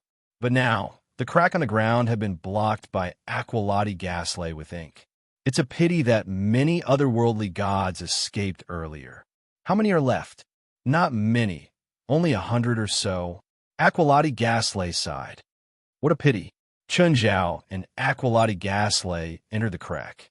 These otherworldly gods can be eaten directly? Obtain vitality? Yes. Even ordinary people can eat it? Yes. But ordinary people can only obtain very little vitality. They need to eat it for a long time to get some effect, Aqualati Ghastly said. Even spiritualists need a special way to absorb the vitality in the flesh of the otherworldly god. Also, the eye of the one-eyed otherworldly god can increase one's spiritual power. It can be obtained by cooking and eating directly. Ordinary people can obtain it too. Chun Zhao and Aqualati Ghastly walked in the damp passage. Occasionally, there were some demons struggling at death's door. They hid underground and escaped the calamity on the surface. If they were shivering in a corner, Chun Zhao and Aqualati Ghastly wouldn't be bothered to deal with them. However, there were some demons who thought they had a bit of strength. Some had grand ideas and thought they could succeed in a sneak attack. Chun Zhao and Aqualati Ghastly basically didn't show any mercy. They directly let them meet their master. Just then, a black figure appeared before Chun Zhao and Aqualati Ghastly. It appeared without any warning. Chun Zhao and Aqualati Ghastly didn't even realize how it had appeared. Chun Zhao looked up. It was the giant black panther, Pennigan, whom they'd met in the cave on the mountainside. Pennigan, are you going to block our way?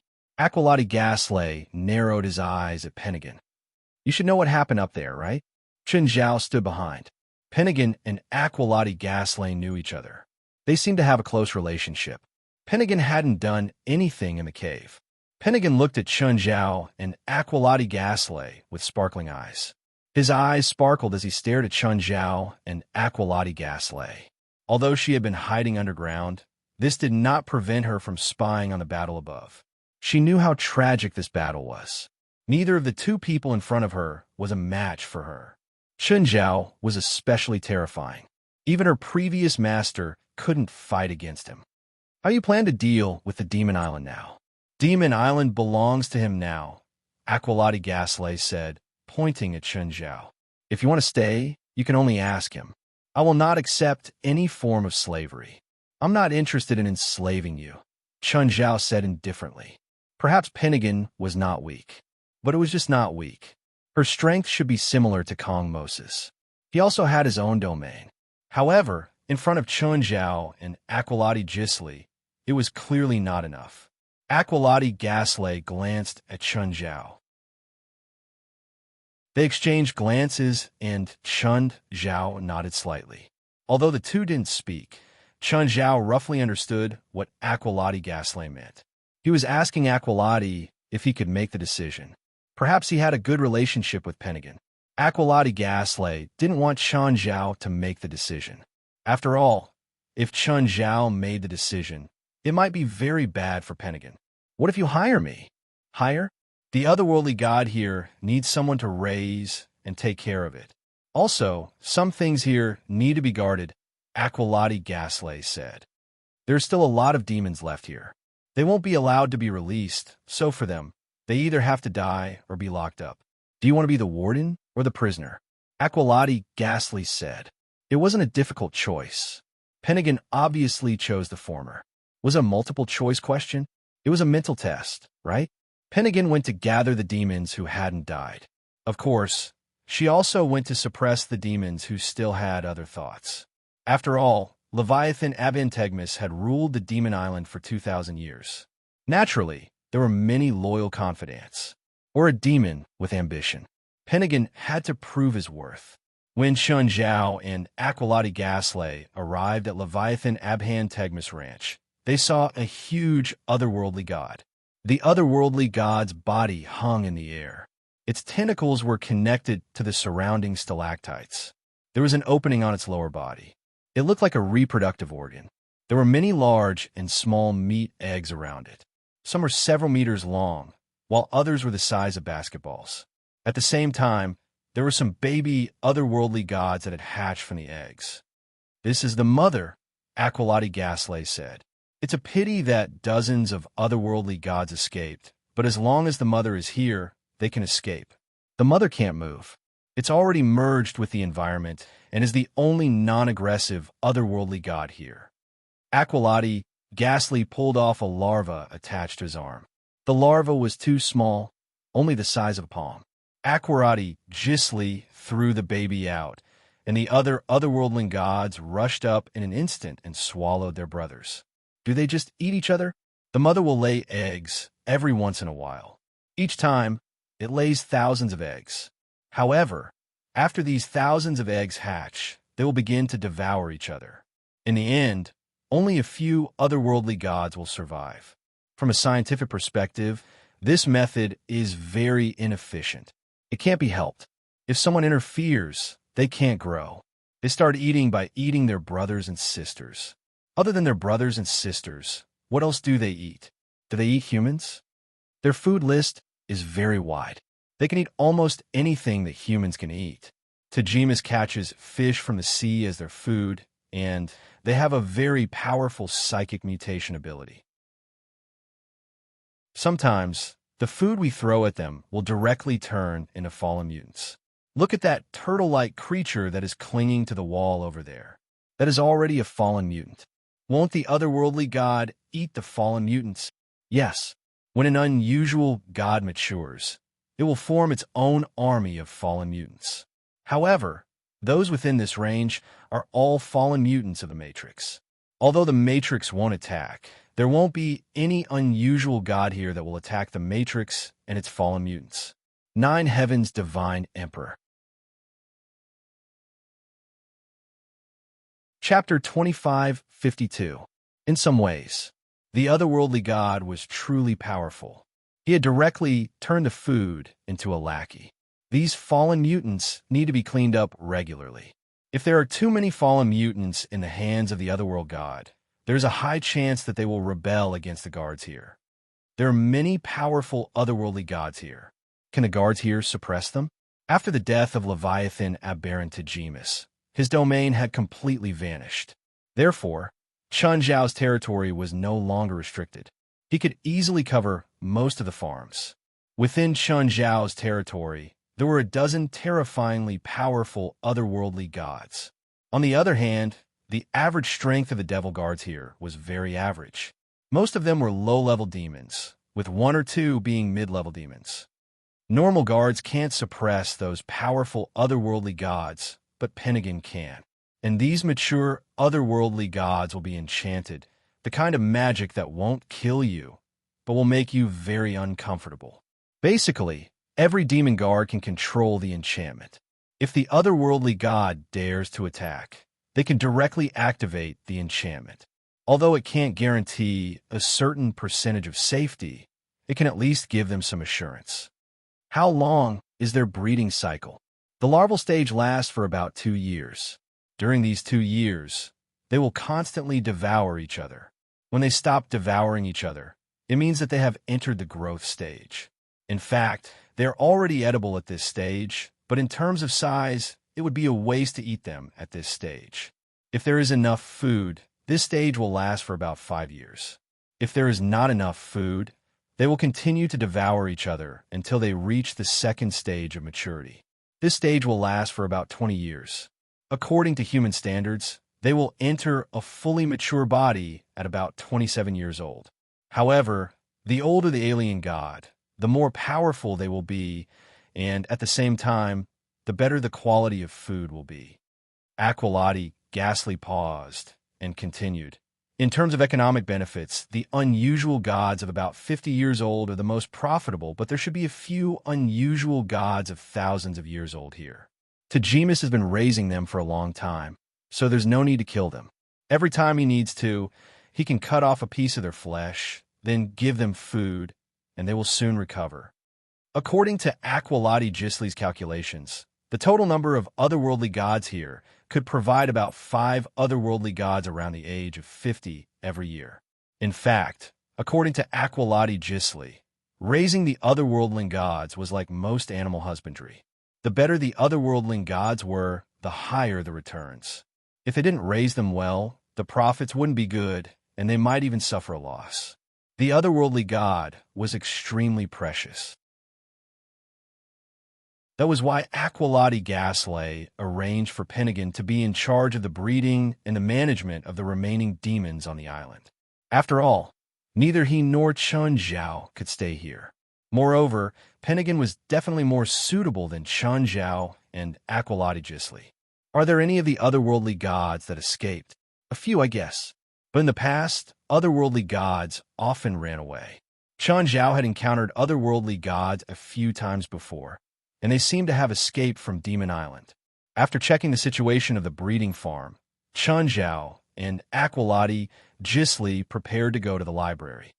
Aqualati, do you know how to use this? Chun Zhao took out the starlight pointer that he'd stolen from Leviathan Aberantegmus. Aqualati Gisli raised an eyebrow. You got it. Yes. Aqualati Gisli took the starlight pointer. He tried to input magic power, but there was no reaction. Then he returned it to Chun Zhao. I don't know how to use it either. Maybe there are relevant records in the library. Fine. Chun Zhao put it away in disappointment. The library was built inside the mountain wall. Although the entrance had been destroyed, the internal structure hadn't suffered a destructive blow. Just then, an old demon appeared before Chun Zhao. He was short and shriveled, looking just a bit bigger than an inferior demon. He held a cane and was covered in rough linen. His demonic face was already covered in wrinkles.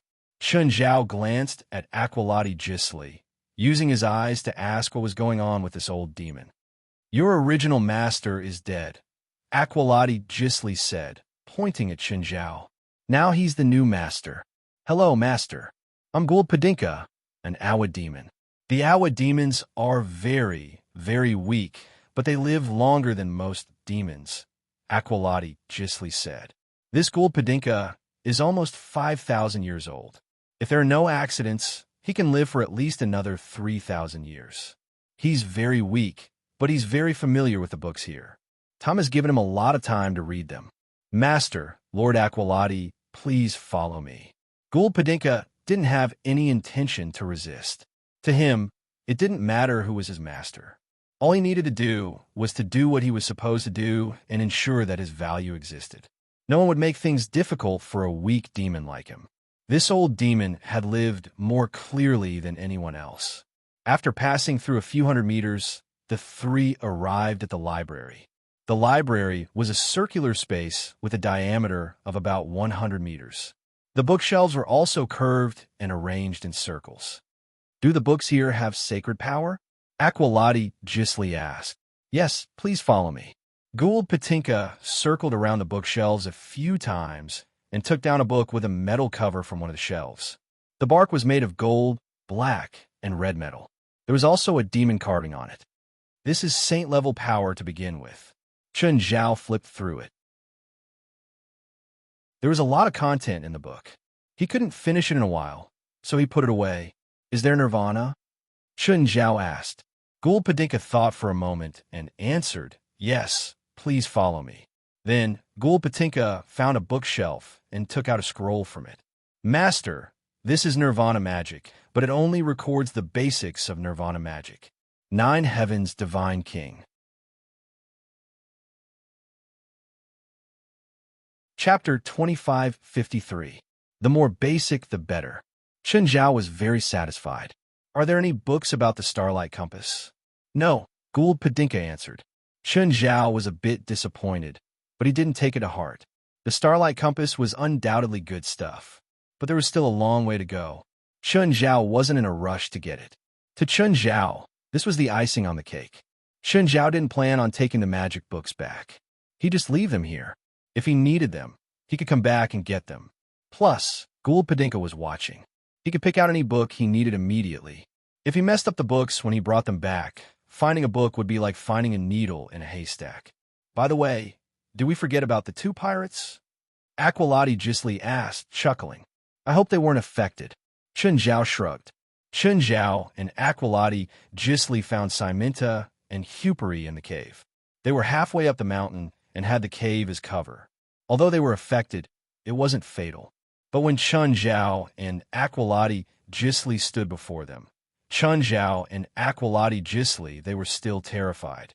After all, they didn't know how Chun Zhao and Aqualati Gisli would treat them. In the face of these two, all their tricks became meaningless. Why did Tegmis bring her here? I don't know. Aqualati Gisli shook his head. Chun Zhao and Aqualati Gisli both stared at Siminta with scrutinizing eyes. Unfortunately, after studying for a long time, they couldn't find anything on Siminta, something that could make Siminta receive Leviathan Baron Tegmis's favor. Of course, it might not be favor either. Forget it. Let's go back. Chun Zhao shook his head. Do you want to go back together? Wasn't that obvious? Staying here to drink the demon's company? The 4 landed on the island and left together. The research ship was full of unclean things. But for Chun Zhao and Aqualati Gisli, it wasn't a big deal. On the way back, Chun Zhao's mind was filled with how to deal with the huge piece of gold. Almost 20,000 tons of gold, which was more than a quarter of the gold circulating in the world. Of course, it was almost impossible to sell this batch of gold at its original price. Moreover, he estimated that it would take at least 20 to 30 years to sort all out. The amount of gold was simply too huge. Aqualati, what do you plan to do next? I don't have any plans. It's the same as before. Continue to cause trouble? Chun Zhao gave Aqualati Gisli a meaningful look. If that's the case, you'd better leave my territory. After all, if you bring me trouble, maybe we'll break off our relationship next time. I will withdraw all my forces from California. Of course, I might withdraw to even further places.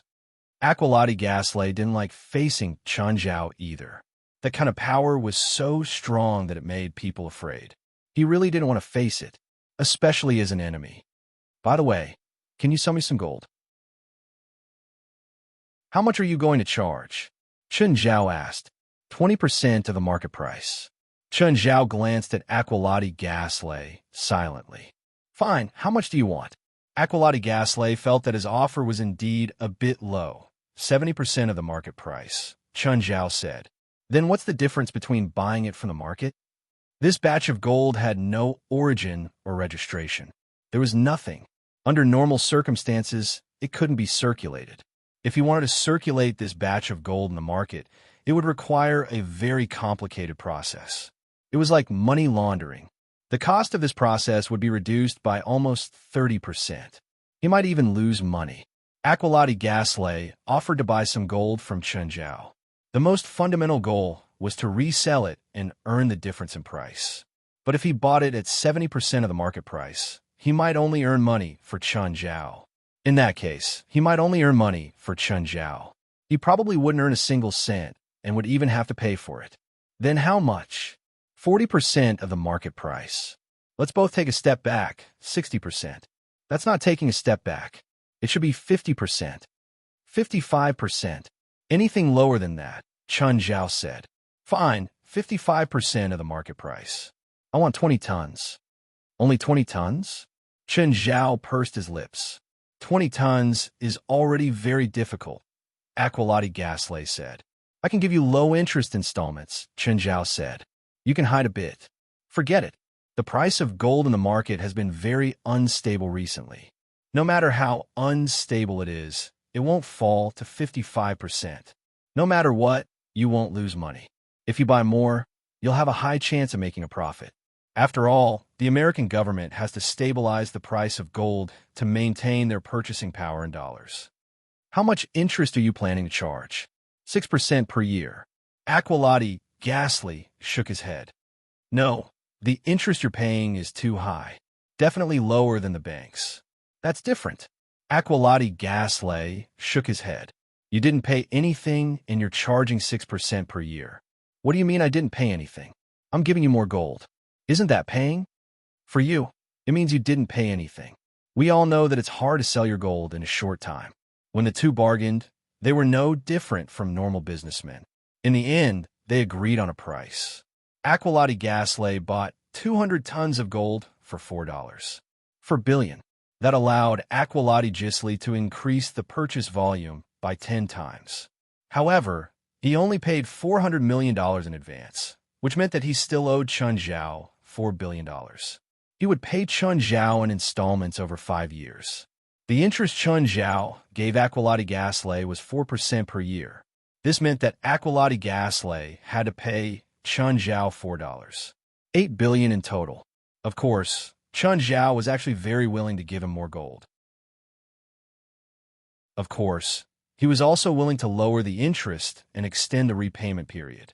However, Aqualati Gasly was more knowledgeable about finance than Chun Zhao. If he extended the repayment period, his income would be further reduced. Chun Zhao considered asking his close friends if they needed some gold as a trump card. To put it bluntly, Chun Zhao's behavior was killing acquaintances. Of course, Chun Zhao could lower their risks appropriately and increase their profits as well. Chapter 2554. Of course, he wasn't in a hurry to get rid of the gold. After all, it was impossible to get rid of such a large amount of gold every few decades.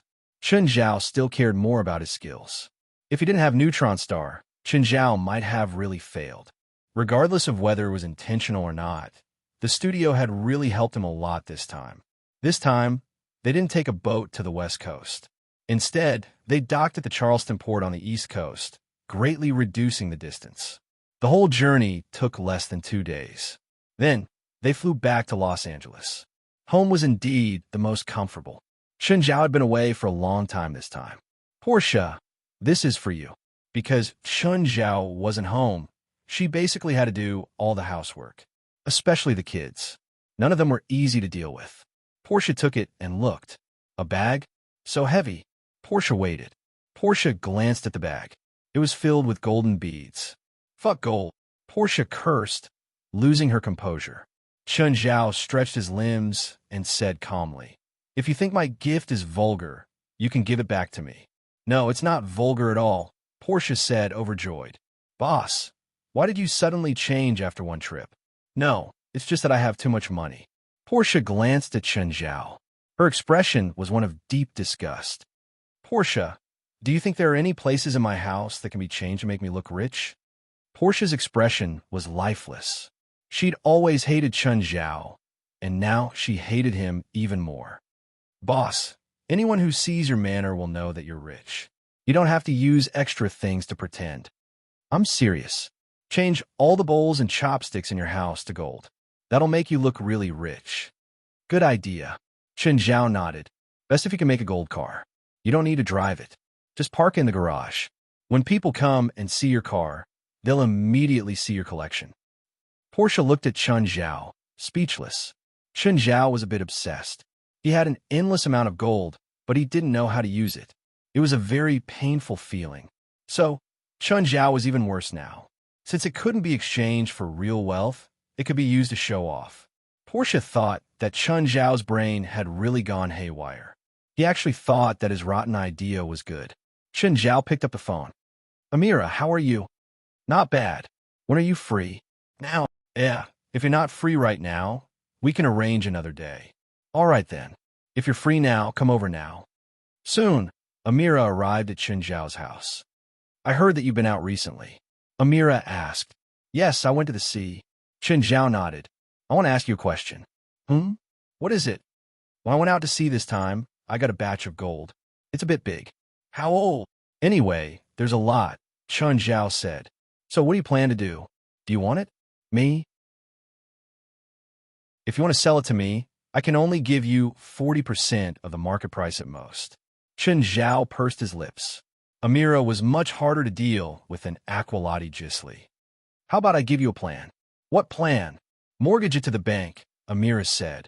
What's the difference between that and selling it to you?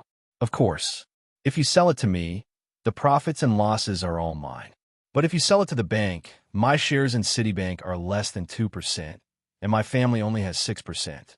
So, as long as I don't make any major mistakes, the bank's profits won't have much to do with me. If the bank loses money, you'll lose money too, right? The biggest value of my family's shares isn't in the board's dividends, but in keeping it safe. Plus, I won't do anything to harm the bank's interests. Then tell me your plan, Chun Zhao said. When you mortgage the gold to the bank, sign a mortgage agreement with the bank. If you don't pay on time, the gold will automatically belong to the bank. That's actually selling it to the bank, right?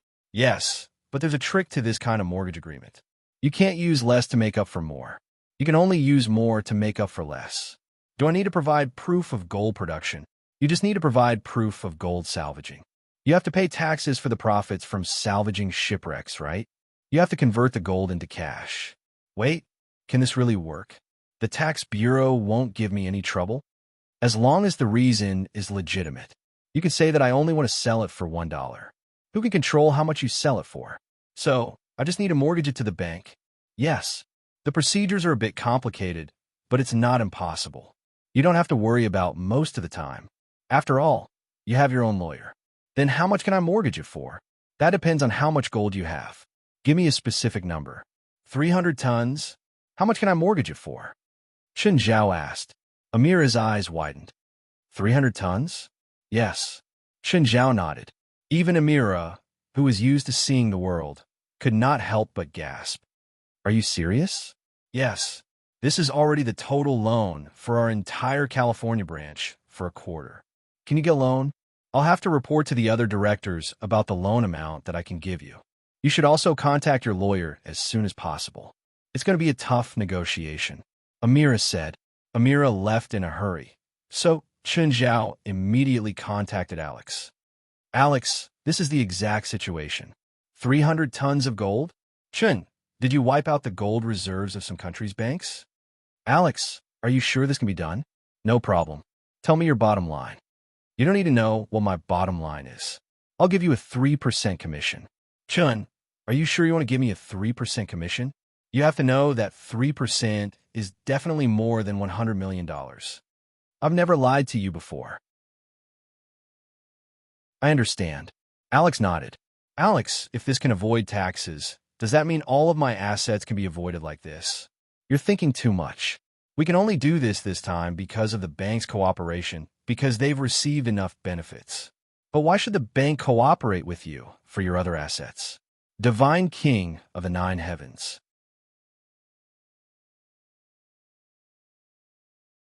Chapter 2555.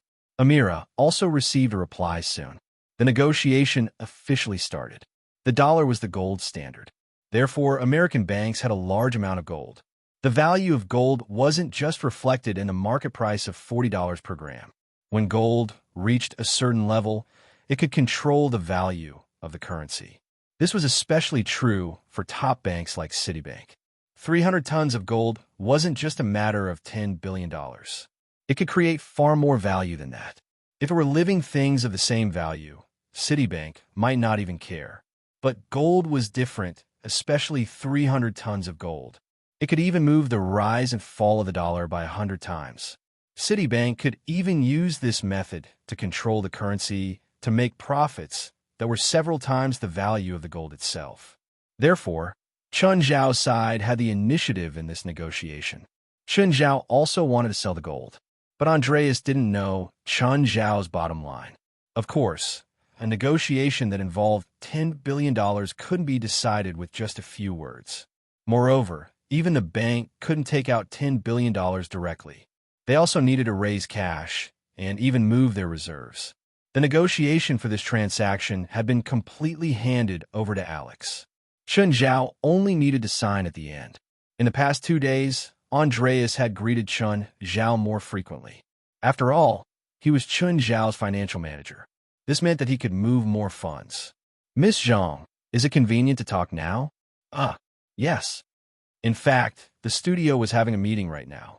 They were having a creative meeting, but Chun Zhao was their financial backer.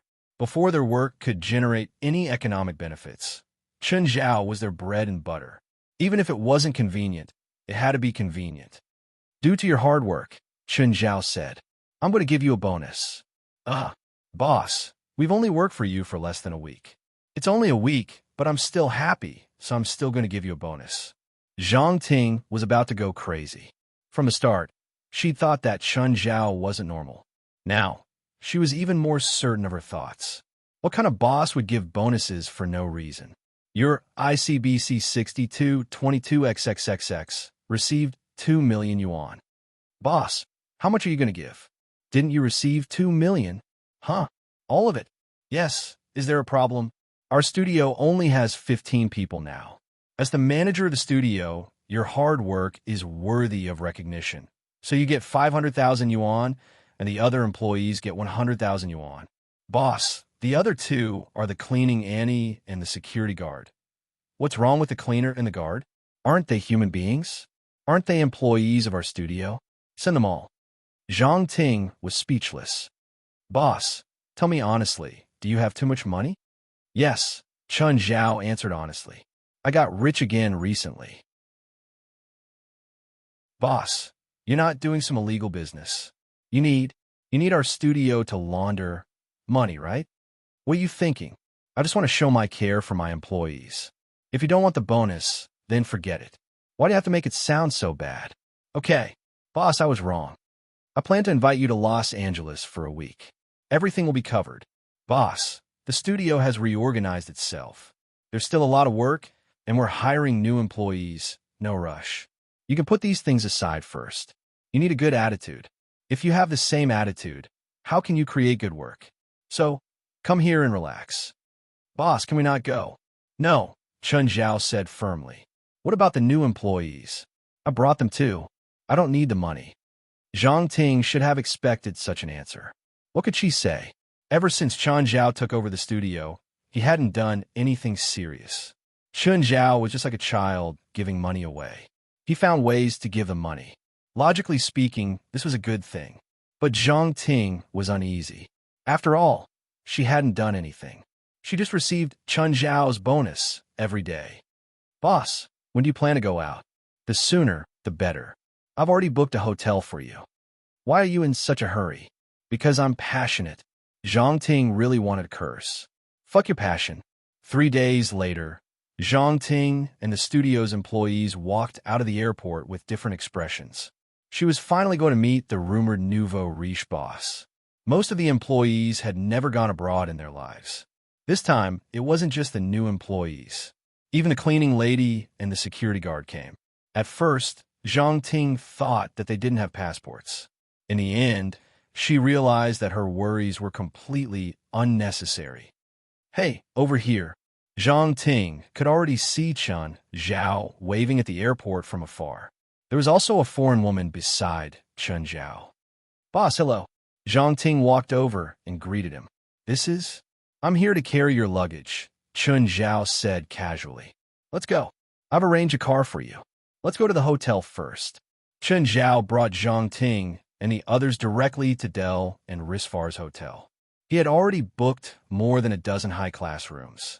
When Zhang Ting and the others arrived at the entrance, they were shocked by the hotel's extravagance. Boss, how much does it cost for one night? I'm friends with the hotel owner, so there's a discount. As he spoke, Chun Zhao walked to the front desk and helped Zhang Ting and the others check in. Zhang Ting always felt that not only was Chun Zhao a nouveau riche, but he was also crazy and did whatever he wanted. When Chun Zhao brought them to the room, they were shocked again. Zhang Ting had seen the accounts just now. A suite like theirs cost $3,600 per night. Was the boss planning to sell them? It was also a loss-making promotion. Zhang Ting believed that even if they were sold, it wouldn't be enough to cover their expenses. You guys rest in the afternoon. Let's have dinner together. With that, Chun Zhao left. In the evening, Chun Zhao brought them to the hotel restaurant. Looking at the empty restaurant, Zhang Ting knew that her intuition had come true. Chun Zhao had spent on them again. Everyone was a little reserved in front of this rich boss. Come, let's have a drink with the boss, Zhang Ting said. I wish you a good business and a lot of money. Sure, let's have a drink, but I'll just drink juice. I need to drive. I don't want to drive drunk. No one here dared to force him a drink. After drinking the juice, Chun Zhao coughed. Standing up, he said, I have a small request this time. It's what I told you last time. Think of a move for me. 9 Heavens Divine King, that you're tuning in to the Romance Rendezvous YouTube channel. We're so grateful for your support, and don't forget to subscribe to join us on this incredible journey through captivating stories. Your generosity through donations truly makes a world of difference, as it's the primary source of revenue that allows me to expand and enhance this channel for you. Thank you from the bottom of my heart for being a part of this adventure.